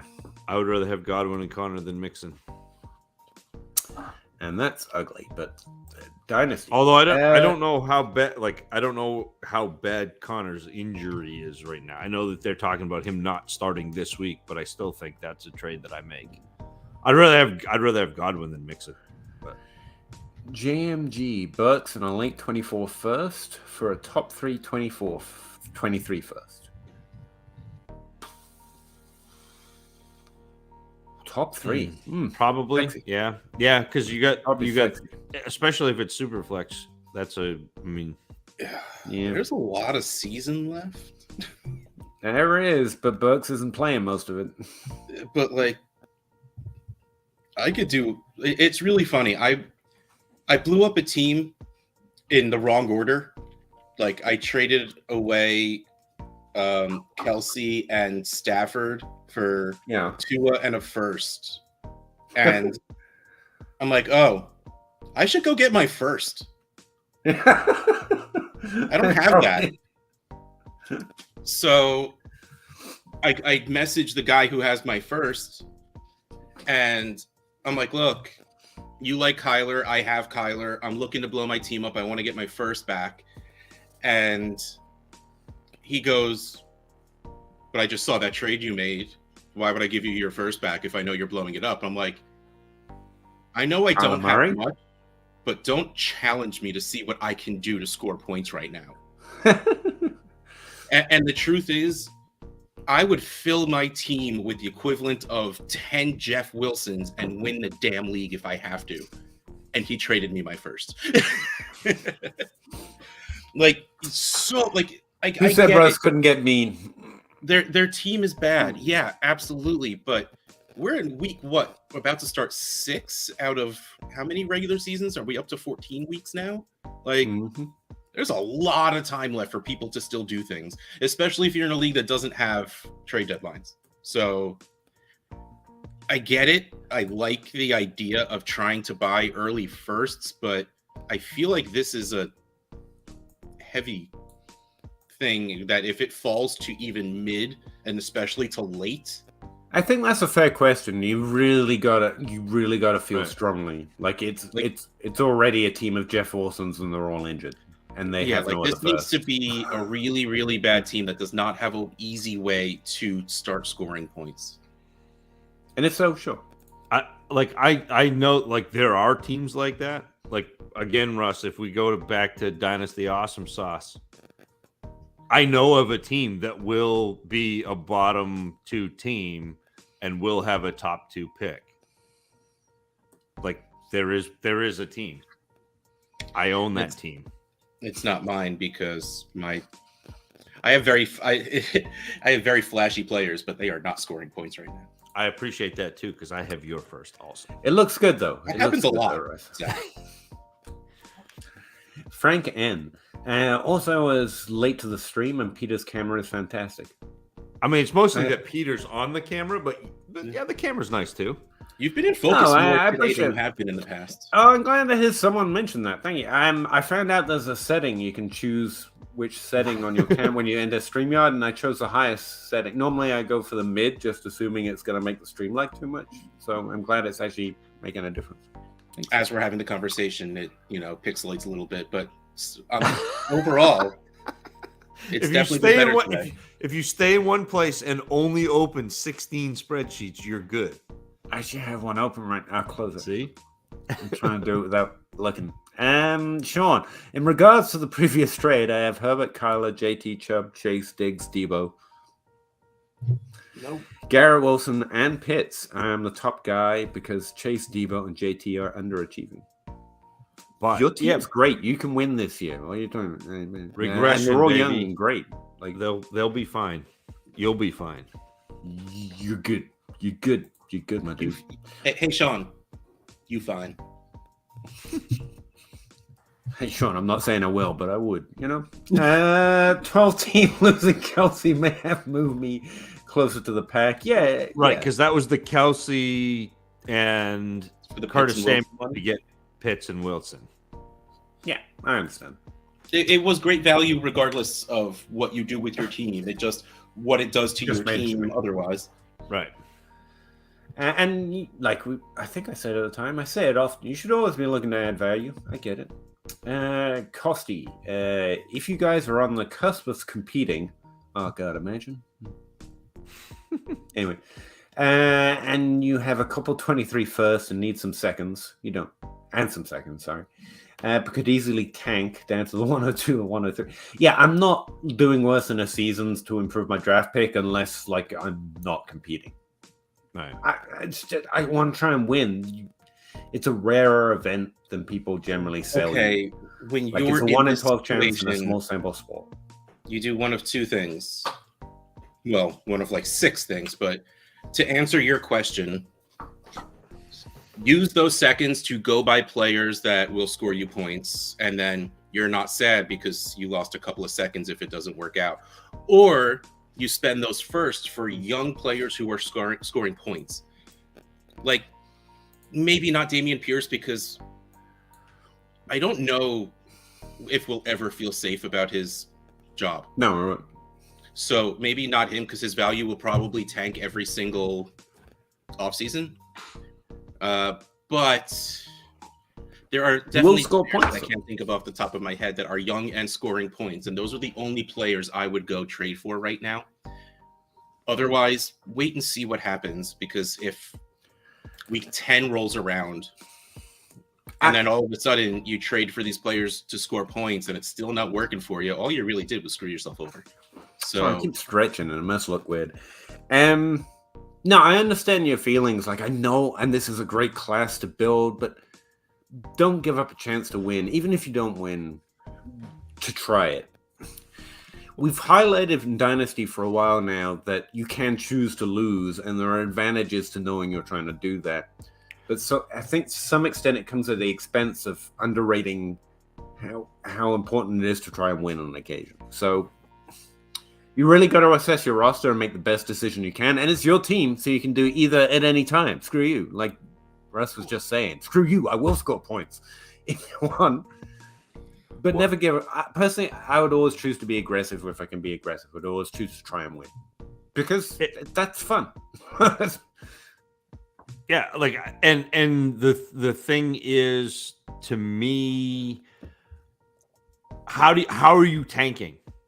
Like, don't just trade your players to get down to the 102 or 103 and have 2 picks, because if you have made your team bad enough to get the 102 or 103 and you didn't get something in return that you can then use to build, those 2 picks aren't going to matter. Like, 2 players are not going to make a difference big enough on a team that you have tanked down to be one of the bottom 2 or 3 teams in your league. If nothing else, I'll beat myself with karma. Like, I do that, and then, like, in a great draft class, I had 3 wide receivers in the first tier. I would have drafted any one of them just as comfortably. And it was CD Lamb, it was Justin Jefferson, and it was Jalen Reagor. Guess which one I'll pick if I intentionally tanked into the top 3? It'll be Jalen Reagor every time. Like, it's a great draft class, and there are misses there in the top 3 picks. Just in case you need some extra motivation, there's a Jalen Reagor sitting in the top 3. Guarantee it. Well, yeah, whatever. Come at me. But again, it's whatever you find fun, if you want it. 12-team Superflex, by the way. Thank you, Nicholas. Chris, 12-team 1 QB, give Fields, Saquon, and a late 23 first. Get Mahomes, Dalvin, Keenan, Allen. Okay, Fields, Saquon, and a late first. You're getting Mahomes. Right, so Fields is nothing. Yeah. So Saquon and a late first to get Mahomes and Dalvin Cook. Yes. I mean, Dalvin's not doing great, and Keenan's hurt, but like, didn't Dalvin had a good game last week? Maker.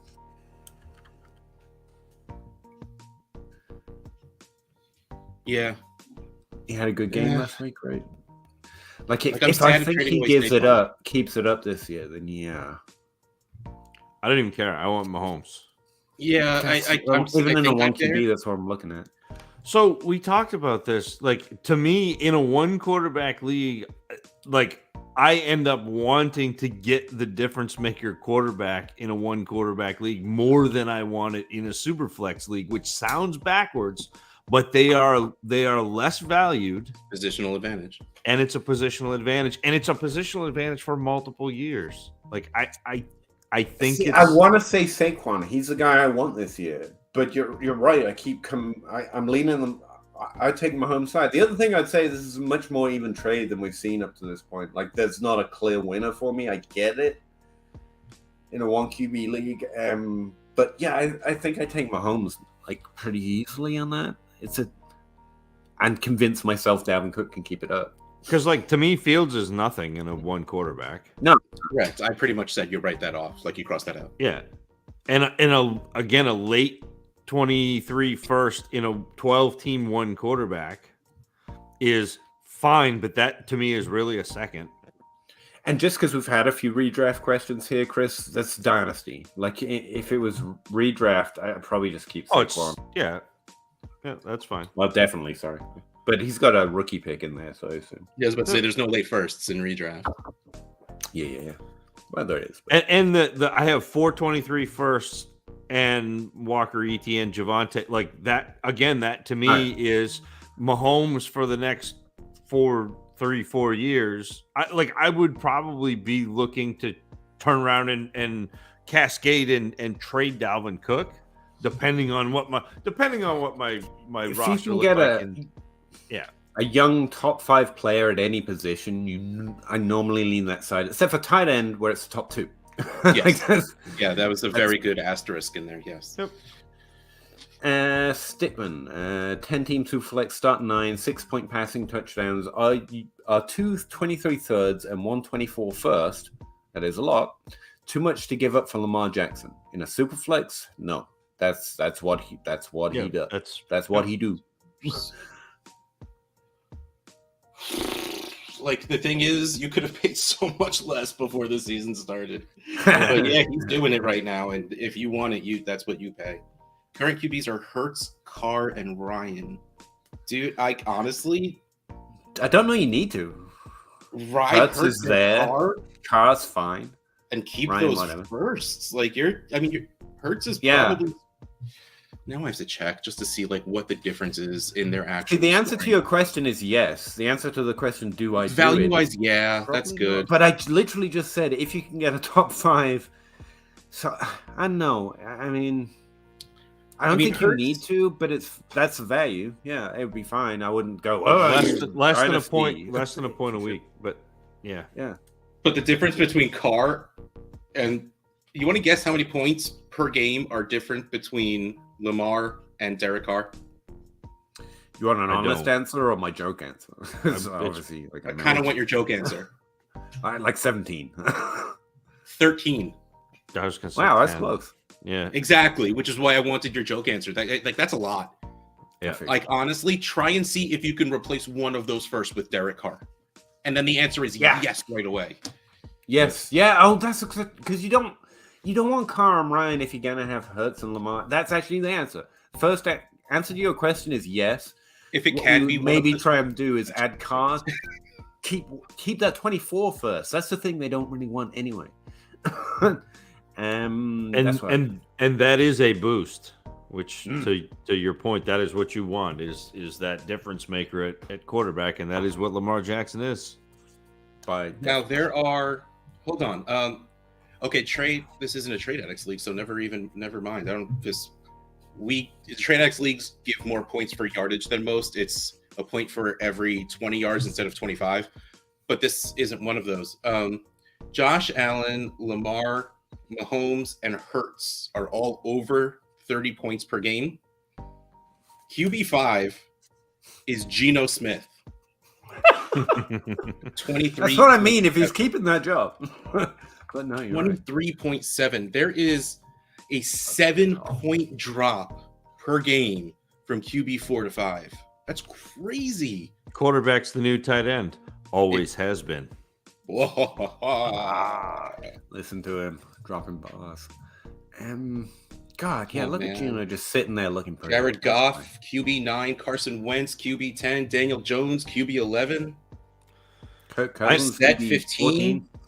I'm really mad because at one point in one of these shows from now to back last year at this time, we talked about Goff maybe a quarterback that you actually want because of the weapons. No, we talked about it a lot because I added him in the DLF pod league based on it, and he's a pretty good quarterback 3.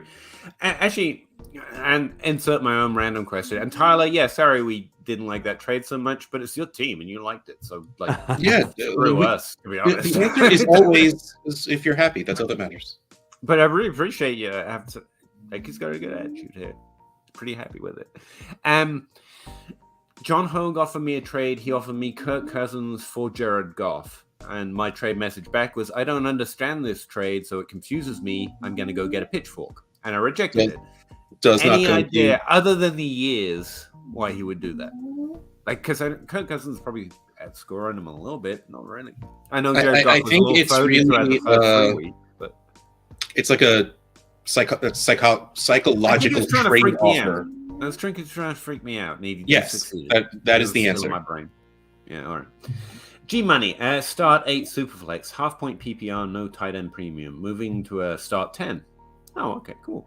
Over the next 2 years. That's a nice timeline for it as well. He has the best record, most points so far. Looking to upgrade at tight end. He has Knox, Waller, Faramuth. What would you offer for Kelsey? In picks.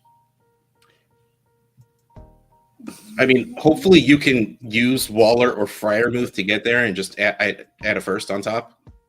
Kelsey's worth a first, that's the thing, but it's a mid to late 23 first at best. I think you can get better deals if you add. If you're still at start 8 right now. Yeah. I would easily send a first to go get Kelsey in the start 8. Like it's like, remember, we already gushed over how many more points per game he has than the rest of the tight ends. This is when it matters. Like I would do it very easily, especially if you already have the best record and most points. Definitely go add Kelsey and be willing to overpay a little bit, because you can't guarantee yourself a championship, but man, you're making yourself so much better. Go high-teed redrafter. Kelsey's good. You Dynasty nerds are idiots. Here's a foot. Slap it down. Throw any of those tight ends that's not Faramuth down with it and try and get Kelsey. Yes. Am I the only one who has like a siren or like a whirring noise or a child playing? I think it's Chewy. Oh. BJ Lee, shout out to the new gelato flavored apple cider and Oop, I moved. Oh, look at that tongue. Hi. We're talking about you. You're on the internet right now. I'm sorry, I interrupted your sleep. He pulled his tongue in. You scared him. Gelato flavor apple cider and donuts. Thoughts? Ooh. That will happen. That will happen. The BJ, that will happen this weekend. That sounds very good. Excited. Report back, please. I will. I hate it. You would. I don't really like gelato. Tyler Reeves, I'm wide receiver heavy in this team. Don't. I like Jalen Reagor. I like JJ Arcega-Whiteside. I like N'Keal Harry. I don't like gelato. How much do you like frozen yogurt though? Go draft more Dante Pettis. Burks, AJ Brown, Lockett, Samuel, Boyd. You're the same person. Same person. if Peter's talking to them on a podcast, I failed. What's funny? Obviously. Lockett, Samuel, Boyd. Only lacking a tight end. Interesting statement. Knox and Conklin now, so I needed tight end this year. Waiting on McBride to step up. God, let's hope. Thoughts on tight end for the future? Yeah, McBride's still my dark horse, but even for a tight end, it's been a little disappointing, which is just all of Cleveland right now. But I mean, you should have known that McBride wasn't going to do anything this year. Right. Yeah. That's it was Faramuth if you wanted young tight end points. Yelling at me. You didn't. Yeah, you need to do something if you want to score this year. But if you're not competing, I don't remember what your team is doing. If this is the team you've talked about before, but don't be afraid to just hope McBride comes out next year and already starts working into the lineup more. I might have said Hawkinson a few weeks ago, but everyone got reminded. Got it, same thing. Zach Ertz, whoever's got him knows he's scoring points. Gerald Everett this year. Pat Fairmouth, window's gone. Well, are you buying into the Njoku resurgence? Like, I'm personally I'm not. trying so hard not to. And that again may be the play, because I think so many people have been hurt so much by Njoku that he may be cheap, and you may get cheap points there. But He's will he still get the same overperforming his usage in volume. 5 weeks when they switch quarterbacks? I don't know that. I don't know. I mean, if you're spending a third to go get Njoku, who the hell cares? Yeah. That's worth a shot. But it's if the you old have to spend more you don't pay up for mid-range tight ends. I don't pay up Unless you think they mid-range can become tight high-end ends. tight ends, and I really don't buy it. That was fun. Mr. Morrill, 12-team 1 QBs, PPR starts 7. Wow, really tight league. Accumulated 623 first, hoping to hit the Bourgeon. I can't even say his name. The running back one in Dynasty Lottery. Yeah, good luck, man. Unfortunately, it's not. I mean, I think you're fine. You got the first. You'll be back. We'll call it a comeback. Benjamin. I was leaning towards no. Maybe? I've forgotten the question. I'm looking. Yeah, I'm lost. All right, this. No, it's Brandon. He might have just been answering. It was the redraft with Yes, give Mike yes, Evans, Hall, yeah. Cooks. Thank you. Yeah. Yep. Mr. Morrill, looks like best pick is going to be 103. Should I look to trade the other picks for established players to make a run? Oh, this is the unfortunately, comma. Yeah. Unfortunately, looks like my best pick is 103, which is fine. That's a good pick. Sure, you are not getting the running back one, but there you go.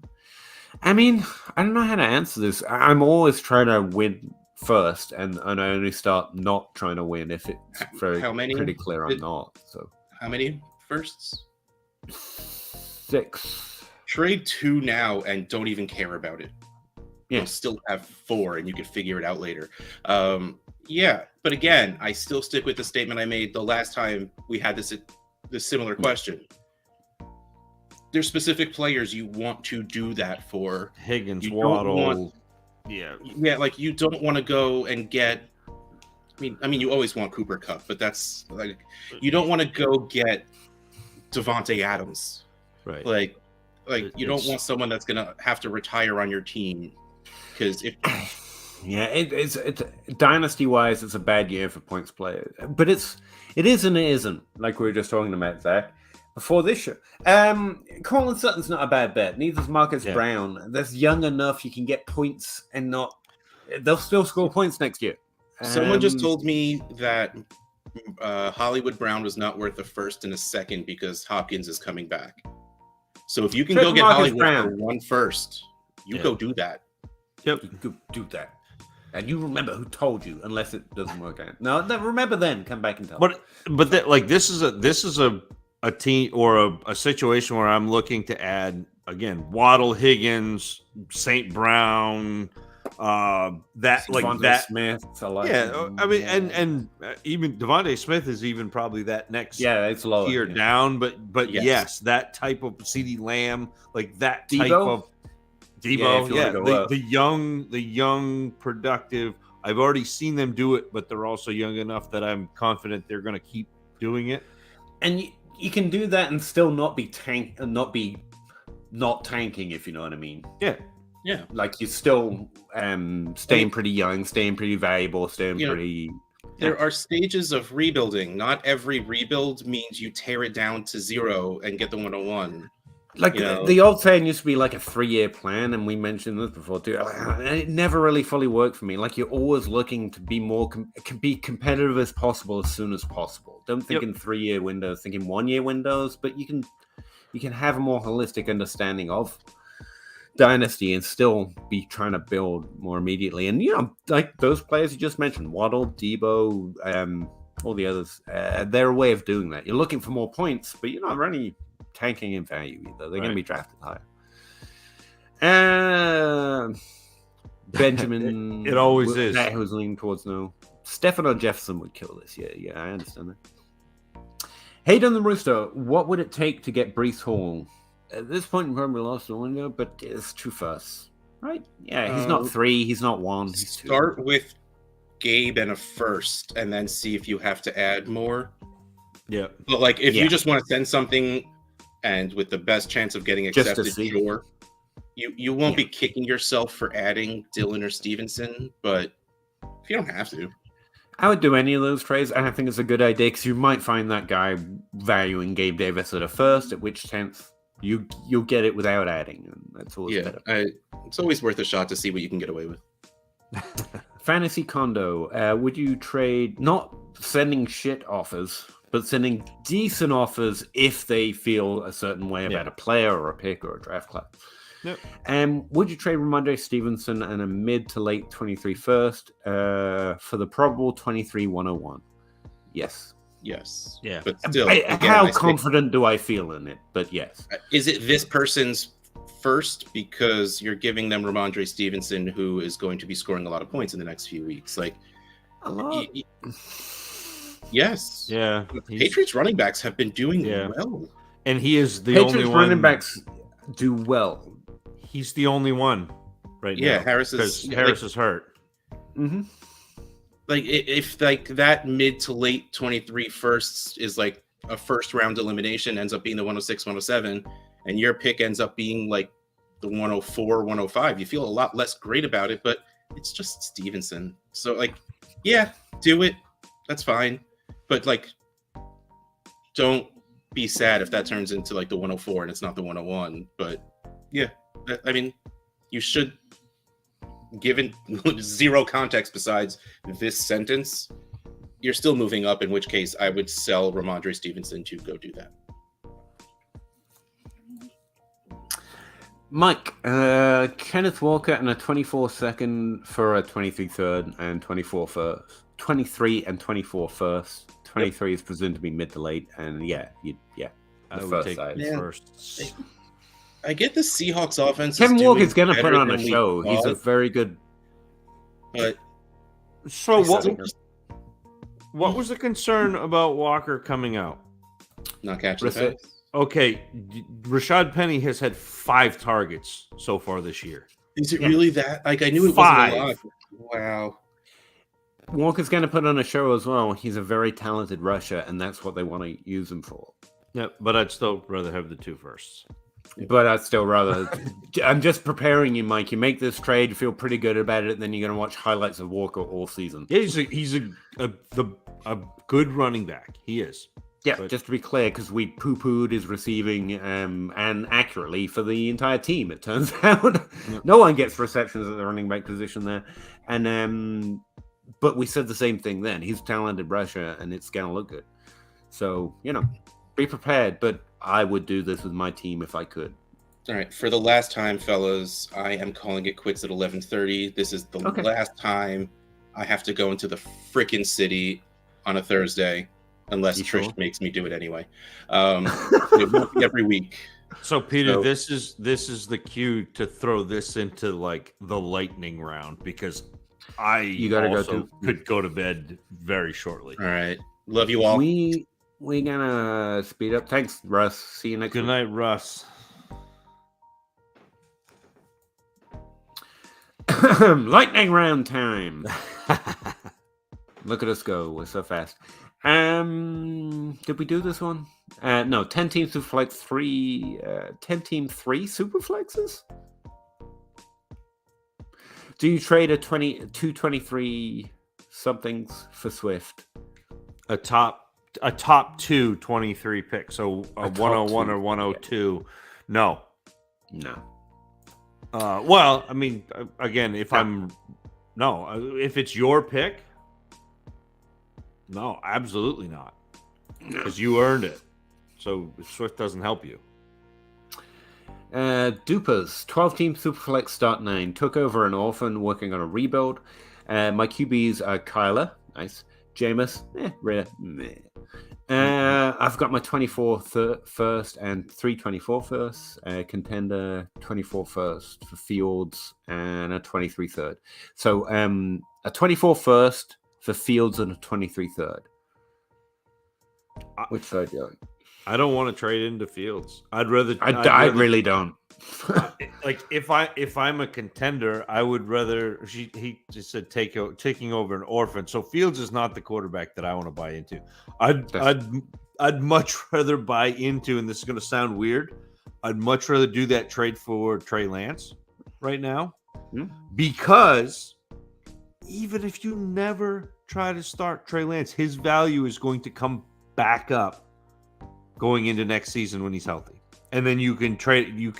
That's what I want to do. So if I'm an orphan team, these are the names I'm looking at. I'm looking at Javonte Williams, Jamison Williams, Elijah Moore, Devontae Smith, Dak, and Trey Lance, because all of those players are going to increase in value from where they are right now. Who's drafted in August? Yeah, agree completely. It was, yeah. It says and Judy. Oh, what did I screw up? I think you were trying to put Judy on the wrong. No, I think we got it. We got there, but you were trying to put Judy on the wrong side of a trade. Sorry. Fantasy Condo, Jonathan Taylor or a 23 second, a 24 first, and a 25 first. So Taylor. 2 first and a second. I think you can get more than that, because those first 25 is too far out. They say first, but they're not really a first. Not yet. Yeah, the panic on Jonathan Taylor is real. This isn't terrible, by the way, but I'd probably rather hold Jonathan Taylor for this. Yep. Traded my hero running back Jonathan Taylor in off season. Oh, I'm sorry. For 3 first. That's the right way to do it, though. I thought I was rebuilding this season, but he's currently 4-1. Jamal Williams, yes, carrying me over 3 games. I know that feeling. Then decided to trade my 3rd for Singletary. Not a bad buy. Yeah. But I mean, you've acquired value by selling a running back at peak, as we were just seeing. The trade-off is less than that, and you're still competitive. That's ideal, man. You're doing fine. What's the next move for keep winning? I would say, based on your moves so far, follow your instincts. Like, these were all good. I think you're building pretty well. But the players we're trading into for points and value, we've mentioned several times throughout the show, just to be clear. I think Debo is really at the top of my list right now. And then descending order of value and also likelihood of points. It's those younger players who are less likely to score points right now in the situation, but are still going to increase in value, like Jalen Waddle. CeeDee Lamb is actually in this, but I'm not sure on his value right now. He was a buy, then it was a sell. Now I will trade for him at anything less than 3 firsts.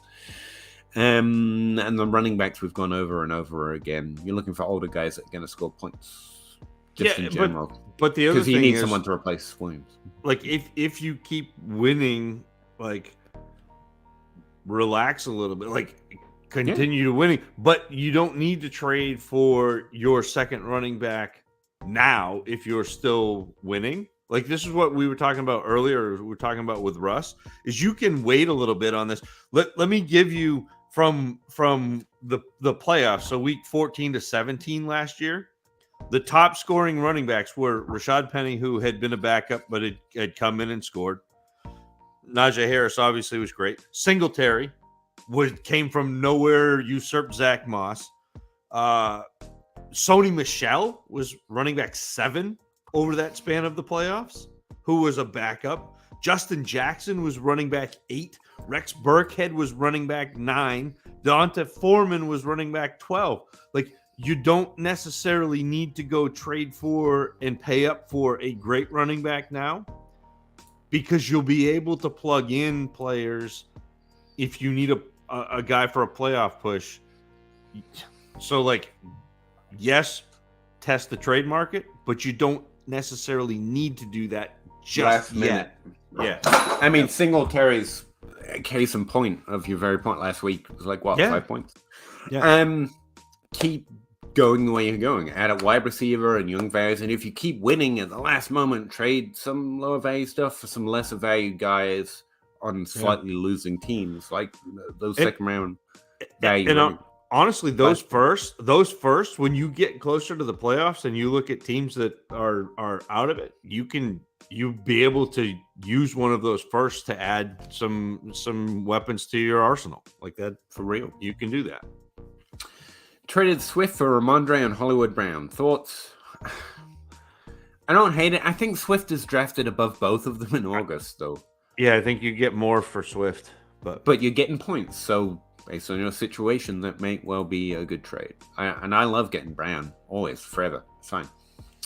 One quarterback, start 8 Dynasty League. Najee, Michael Carter for Lawrence, and which JJ?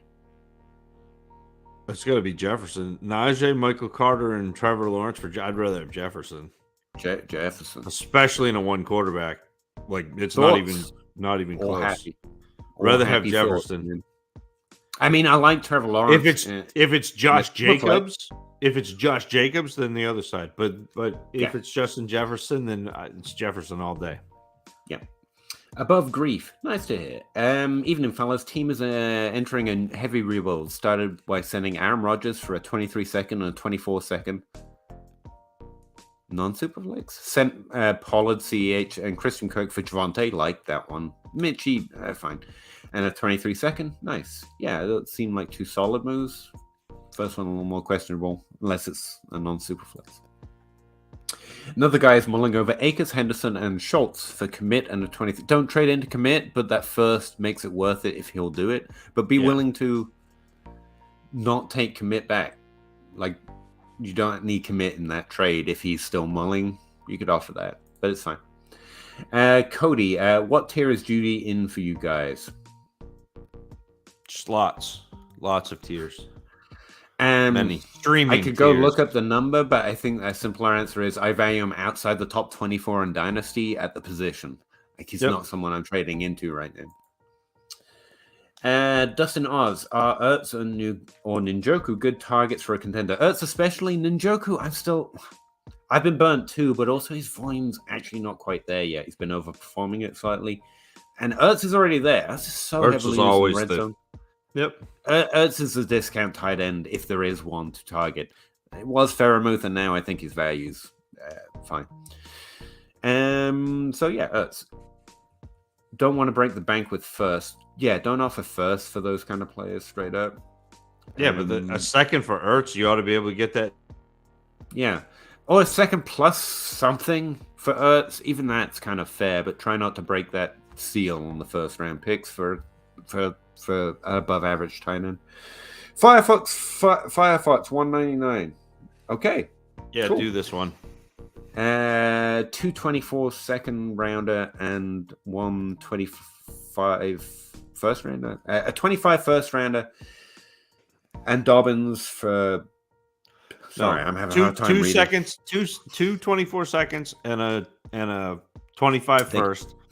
I was having a moment. No, a 25 second, not even a first. Yes, do this. All the seconds for Dobbins, and then turn around and trade him for a first if you want to, or just let him score points because he's going to. Dobbins is worth 3 seconds. Yeah. Yep. In any year. SEO. Hi, gents. 12 teams who flex start 13. Give Damian Pierce for a late 23 first and James Cook. You don't need James Cook, but yeah. Yeah, I'd rather have that. Yeah, I'd rather have the first. You can do more, unless I'm competing. Like Pierce is going to score points this year. Yeah, and quite a lot of them. And so like I know that there's the buy the dip and sell the hot, but like points are good. There are situations where points are nice to have. That team situation is the third part you have to consider. Yep. Like there's different types of value, to quote some bold guy I heard once. Or not quite bold.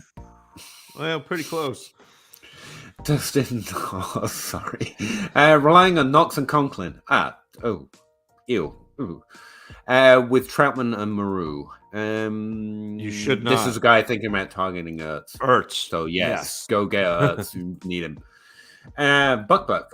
Pollard and 23 second or Smith all day, every day, in every situation. I don't care what my team looks like. Robert, rest of season, who do we think is better, Ken Walker or Monty? I don't know. If you're asking straight up players, like I have no opinion. Fantasy, Dynasty, have an offer on the table for both. Again, same position trades suck. Probably Walker. In Dynasty, I'd take Walker. But I don't know rest of the season that pays off. Yeah. Screw me.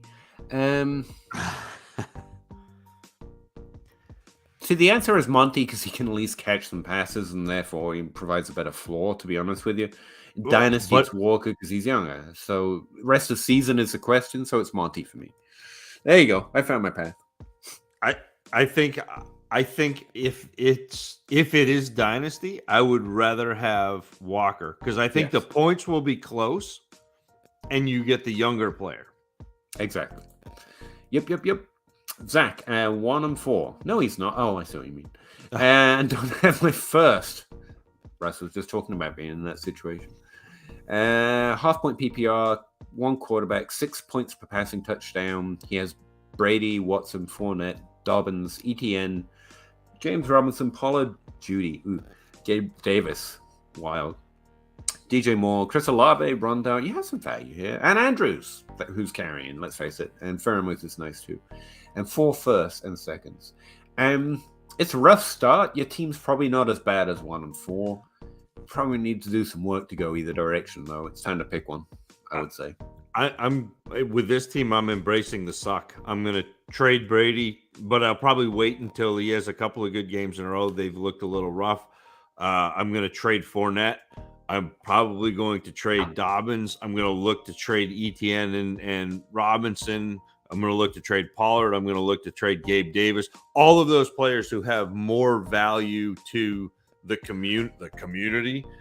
And I'm going to try to add, again, young receivers. You've got 4 firsts for next year. Like, I'm going to try to add those young receivers. I'm going to try to add another quarterback to pair with Watson, whether it be a Hurts or whether it be, somebody a tier down from Kyler is a good target right now because he's underperformed a little bit, but he's still one of those top 5 or 6 quarterbacks.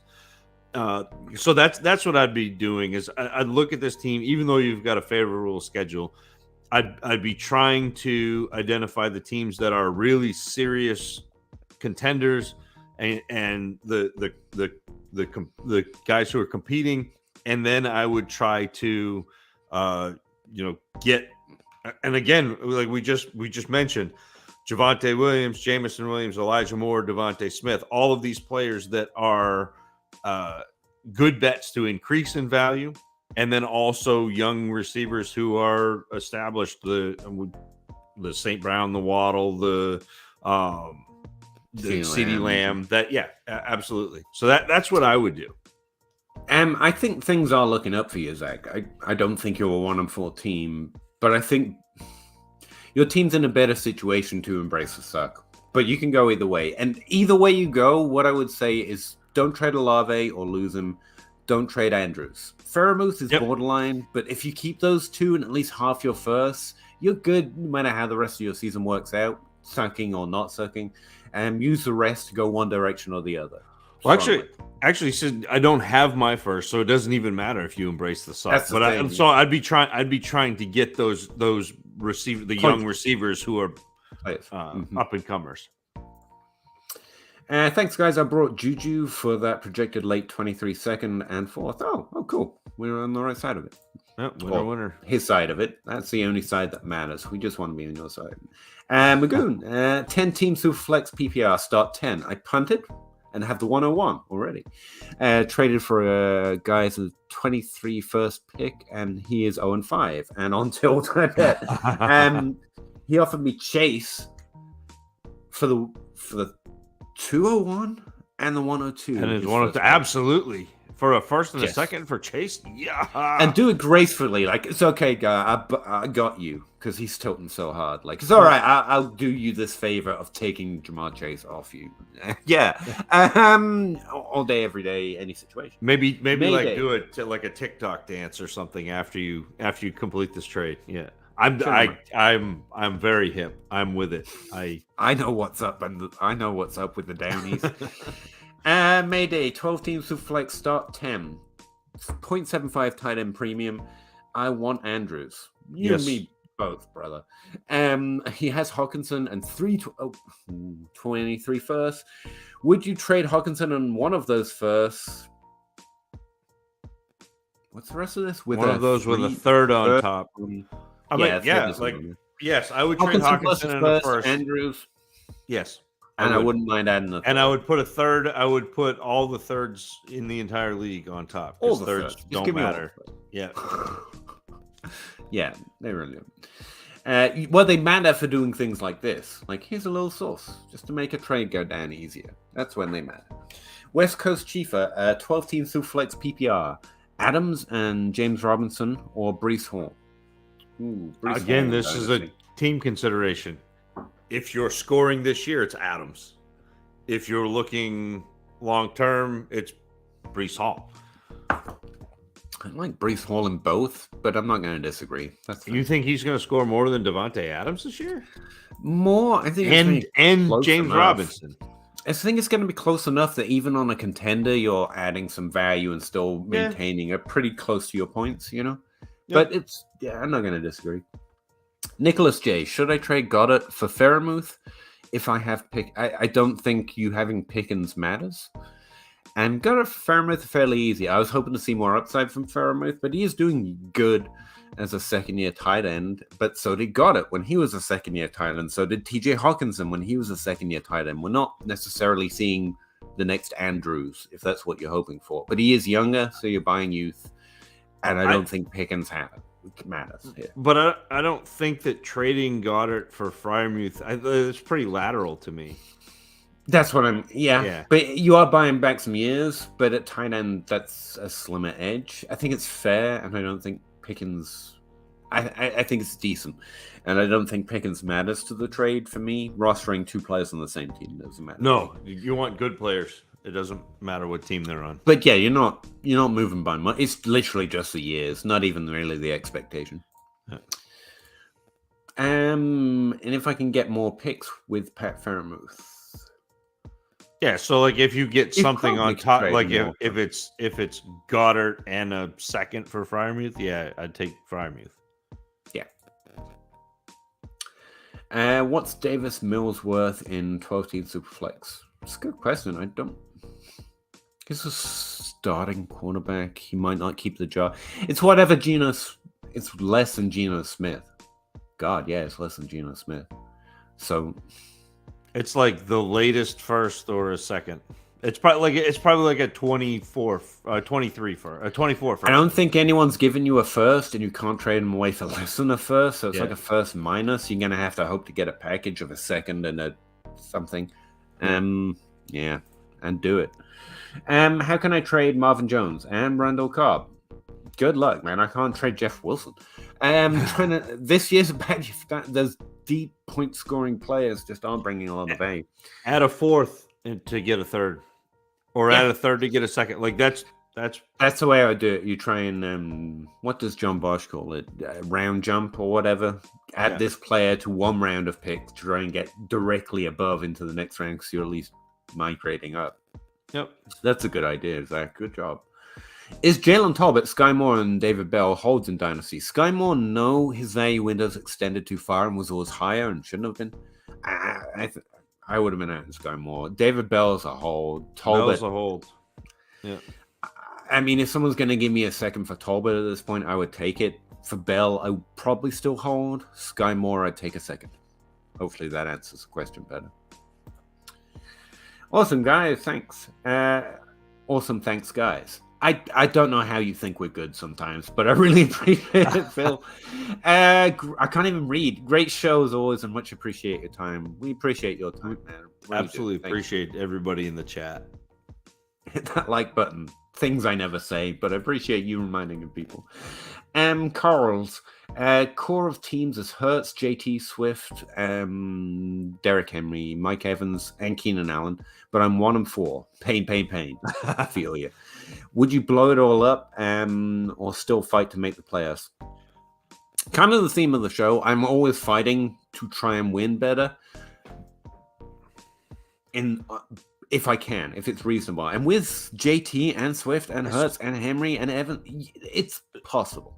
So what I'm going to do with this is I'm going to take Derrick Henry, and I'm going to try to trade Derrick Henry for Breece Hall, or Derrick Henry in a second for Breece Hall, or whatever it is, to Try and because do you're both. giving Yeah. you're giving somebody points, but you're also not losing too many points, but you're buying back years. The other two, with Swift and JT, they're young enough that you're gonna have value again, like trade value. So like wait for the points value.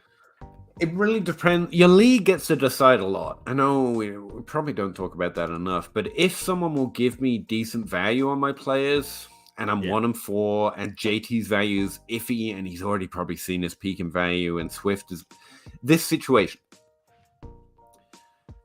Yeah, I'll probably try and embrace the stock. I mean, Dynasty, I always lean more cautious because you got to maintain the value. You can fail in points and just be like, shucks. But as long as you have value to try and restart the cycle, it's only evacuating value and not winning that is the Dynasty. Oh, blow it up. I screwed up. And that happens. It's not like you are a bad player. It just happens sometimes. Andrew Luck retires. Happened. In conjunction with a bunch of other things, and my team just had no value, and I didn't win. So it does happen. I'm not saying that's necessarily you being a bad Dynasty player or anything else like that. But that's why in Dynasty, I'm always trying to lean towards caution. And where JT's value is already apparently starting to get iffy. And Swift, Which maybe is wild, too. but yeah, It is wild. I'm probably leaning more towards can I ensure some value. I think Zach's idea of trying to do both and see if your league will give you that. Can I get Breece Hall for Derrick Henry and a second? Then I'm trying to do both, stay competitive and get younger. I'll go that route because I want to try and stay. But if your league's like, I want no Derrick Henry in a second, then it's time probably to go the other way. It's just what can I get for these players to try and maintain value so I can be competitive next year. Hopefully I'm trying to do both, but your league kind of gets to decide that what's on offer, and it's different every week, so you got to play it by ear. I don't think there's a clear path for you because you could go either way on this team. Nobody has been asking for Mills. They want Russ. Sell him.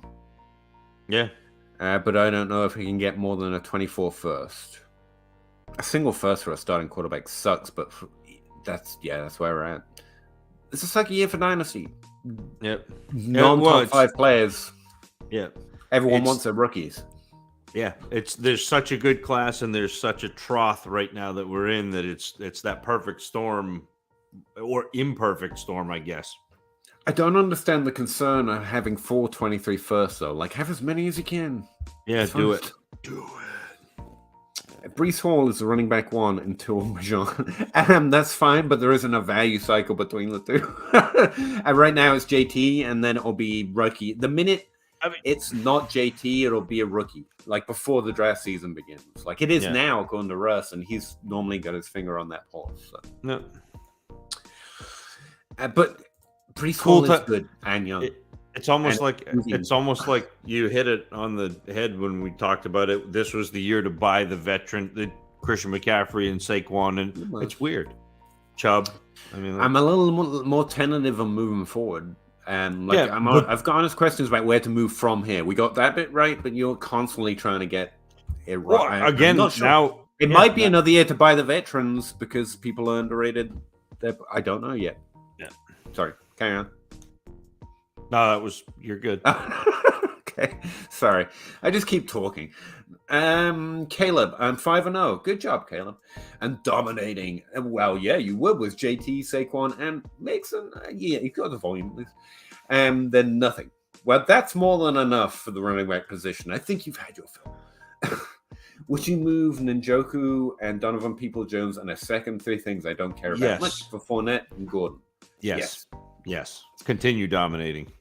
Andrews is why you're winning, by the way, just to highlight. Well, Andrews and JT and Saquon, much more so. But and Ertz. Oh, you're killing it, man. Good job. Half-point PPR as well. And those are Ertz and the touchdowns, baby.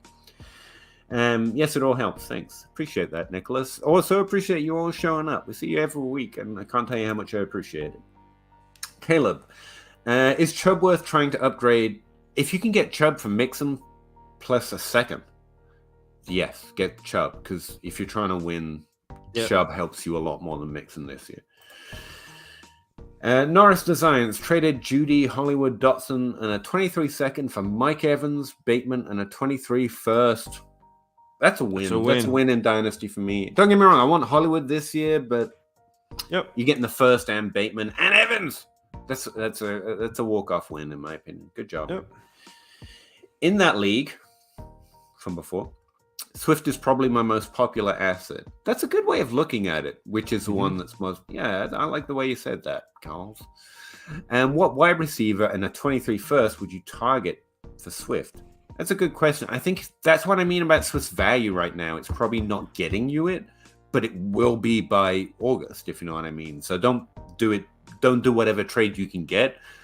I want Jalen Waddle. Can I get Jalen Waddle? Yeah. Underperforming for 2 years. It's probably going to keep going because until Tua gets back, is going to keep going. He's young. He's very proven and good at this point. And not more than proven enough for me. And his points are falling a little bit right now. So Jalen Waddle is my first answer.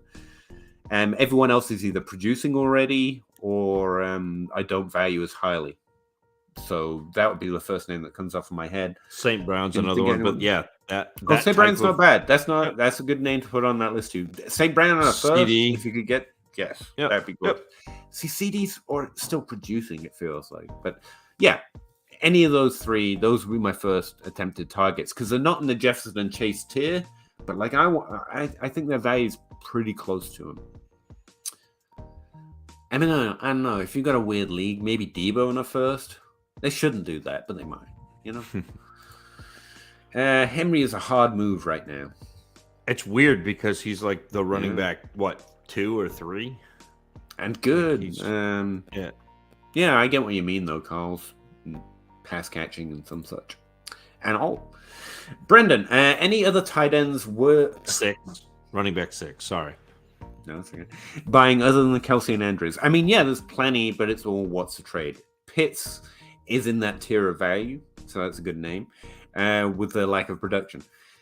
This is where team situation matters a lot, and we've talked about a few Pitts trades today. Like trading for Pitts where you're not winning for that value tier, that makes perfect sense in Dynasty. It does, because where will they be drafted in August matters, and he's going to be probably above Kelsey if he's not already in your league by August. No one else is anywhere close to that value conversation. The next guy on the list is probably Freiermuth. Yeah. Then Hawkinson, then Goddard. And that's not talent order. That's probably my estimation of their value order. And then there might be a tight end in this draft class, for all I know, that gets hyped up the way Pitts was. But those are the clear wins in terms of value in Dynasty. So there's no one close to Andrews. No, like I would just go get Ertz and pay way less. Like if I'm looking at tight ends, it's Kelsey, Andrews. I have a chart. See, he said value, so I was thinking that. But yeah, carry on. So it's my flow chart. Have you seen my tight end flow chart? No, please show it me. Let me see if I can pull it up right here. So you got the fantasy tight end flow chart. Is he Mark Andrews? Yes or no? If he is, he matters. Is he Kyle Pitts? He matters to somebody in your league, so then he matters. Is he Travis Kelce? Yes, he'll score points this year. He matters. If he's not one of those three, does he matter? No. And that's my tight end flow chart. So if you need Andrews, that, it's a really nice, handy, quick reference.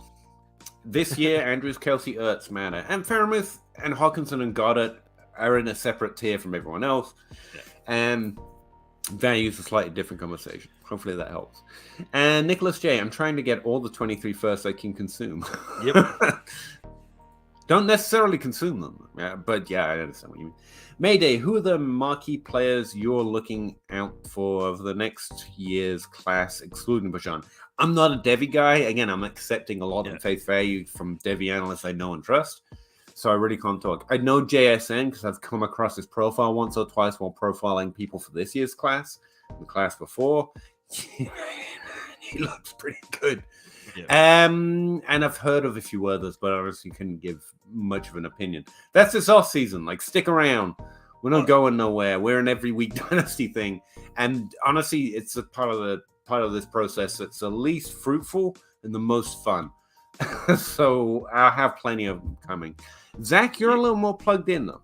I mean, like, look, there are a bunch of guys you're looking at. Their quarterbacks, C.J. Stroud and Bryce Young ought to be in there. You mentioned Bijan Robinson, Kayshon Boutte, Jackson Smith and Jigba, Quentin Johnson, Zach Evans, Jahmyr Gibbs looks like what everybody was hoping that, that one too. Cooks was going to be.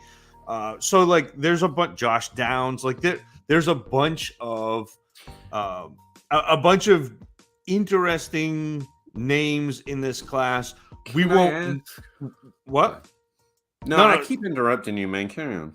No, it's all good. Like, but we won't know exactly what this class looks like. Like in January and February, come back, hang out, we'll talk. It'll be fantastic because we get.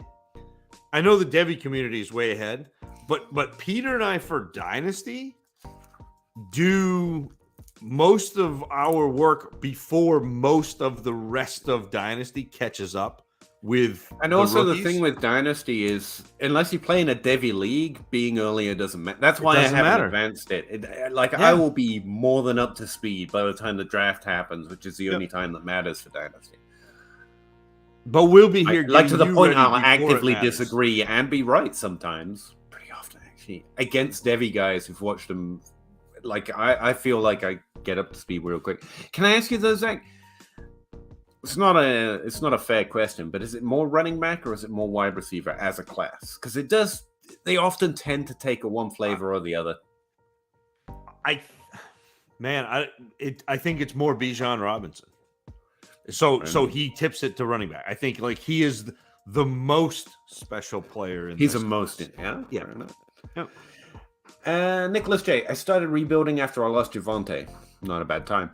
And got 23 first for him. We underrate how early running back injuries actually kind of help with Dynasty. Traded. Yeah, I'm also on that trade, but it's fine. James Robinson for Kamara. Then Kamara for Peoples-Jones. Kamara, Peoples-Jones. But you got a first. That's saved it. For 23 first, a second, Zamir White. This is the thing.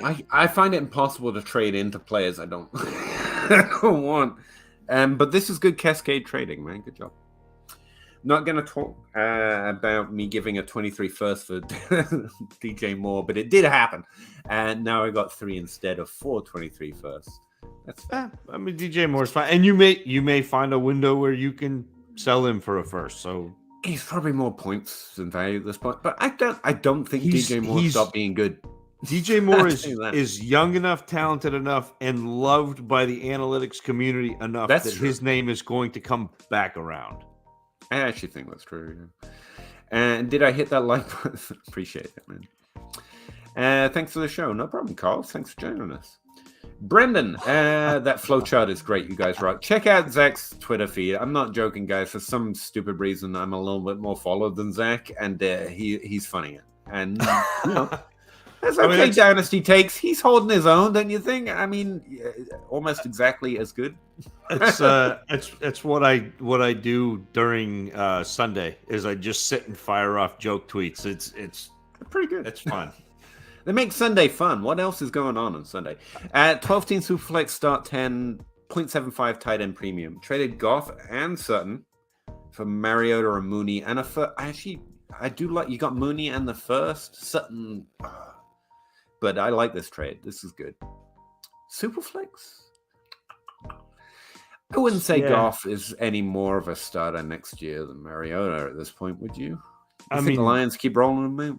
No, I think they probably will, especially if they continue to lose. I think they'll probably draft a quarterback. But this is not bad. I don't mind getting Mooney and Mariota for Goff, and I don't mind getting a first for Sutton. I don't mind that. All right. Zach Cole, he's 5-0. Good job, Zach. He has Pitts. You're 5-0 and you have Pitts. Good job. He's got Everett. That's why. He's got Everett. That's why. Kelsey manager is potentially selling out. That's interesting. Oh, do that. Yeah, because you can flex. You can flex an Ertz or an Everett sometimes. What would you try to offer? Offer first and offer first. Offer your 23 Offer your first. Because that seems crazy with all the first value you've got flowing around right here. But one, hopefully you're going to decrease the value of your first by winning. And two, that's just, don't be one of those guys. Kelsey's good. He's going to play next year. His value is what's going to suffer. Yeah. I think he's worth it. And again, it's going to be it's a back end first. You're 5-0 already. You add a difference maker tight end. You made that a back end first in a 12-team 1-quarterback league. Like you're trying to do fine. It. You would rather have Kelsey winning. Winning is good. Winning is good. If you're trying to do it cheaper, would you add a second to Everett to get to Kelsey? Though I think absolutely the difference is there. But I don't know if you. But I wouldn't there. Offer that first, I guess. But don't nickel and dime him. He's going to appreciate you offering a first if he's selling out and be like, oh, that's fair. And that builds a trade relationship. If you just need an extra, why would I? Be fair to the other owner. He's tanking. He's selling a really great player, top 5 of the position, who's going to help you. Don't necessarily nickel and dime him. That's my approach. Anyway, Costy, some guy is really trying to get one of my 23 seconds. That's not bad. Would you do it for 323 third? No, don't. No. Like a second isn't half a first and a third isn't half a second. Those credits don't transfer. Even with Jalen Waddle thrown in. It's like an exponential decline in hit rate. You'll take a 24 first. That's standard Dynasty 1 roundup in the next draft class. And it's really solid this year because the 23 class is so stoked.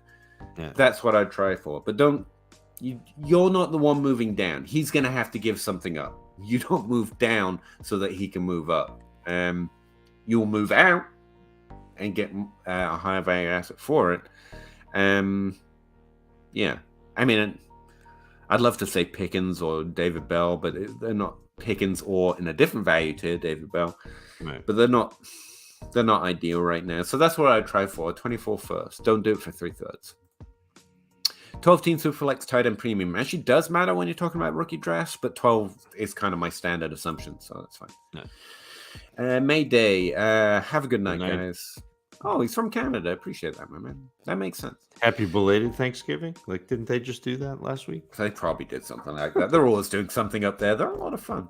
Nicholas J. Superflex 23 class.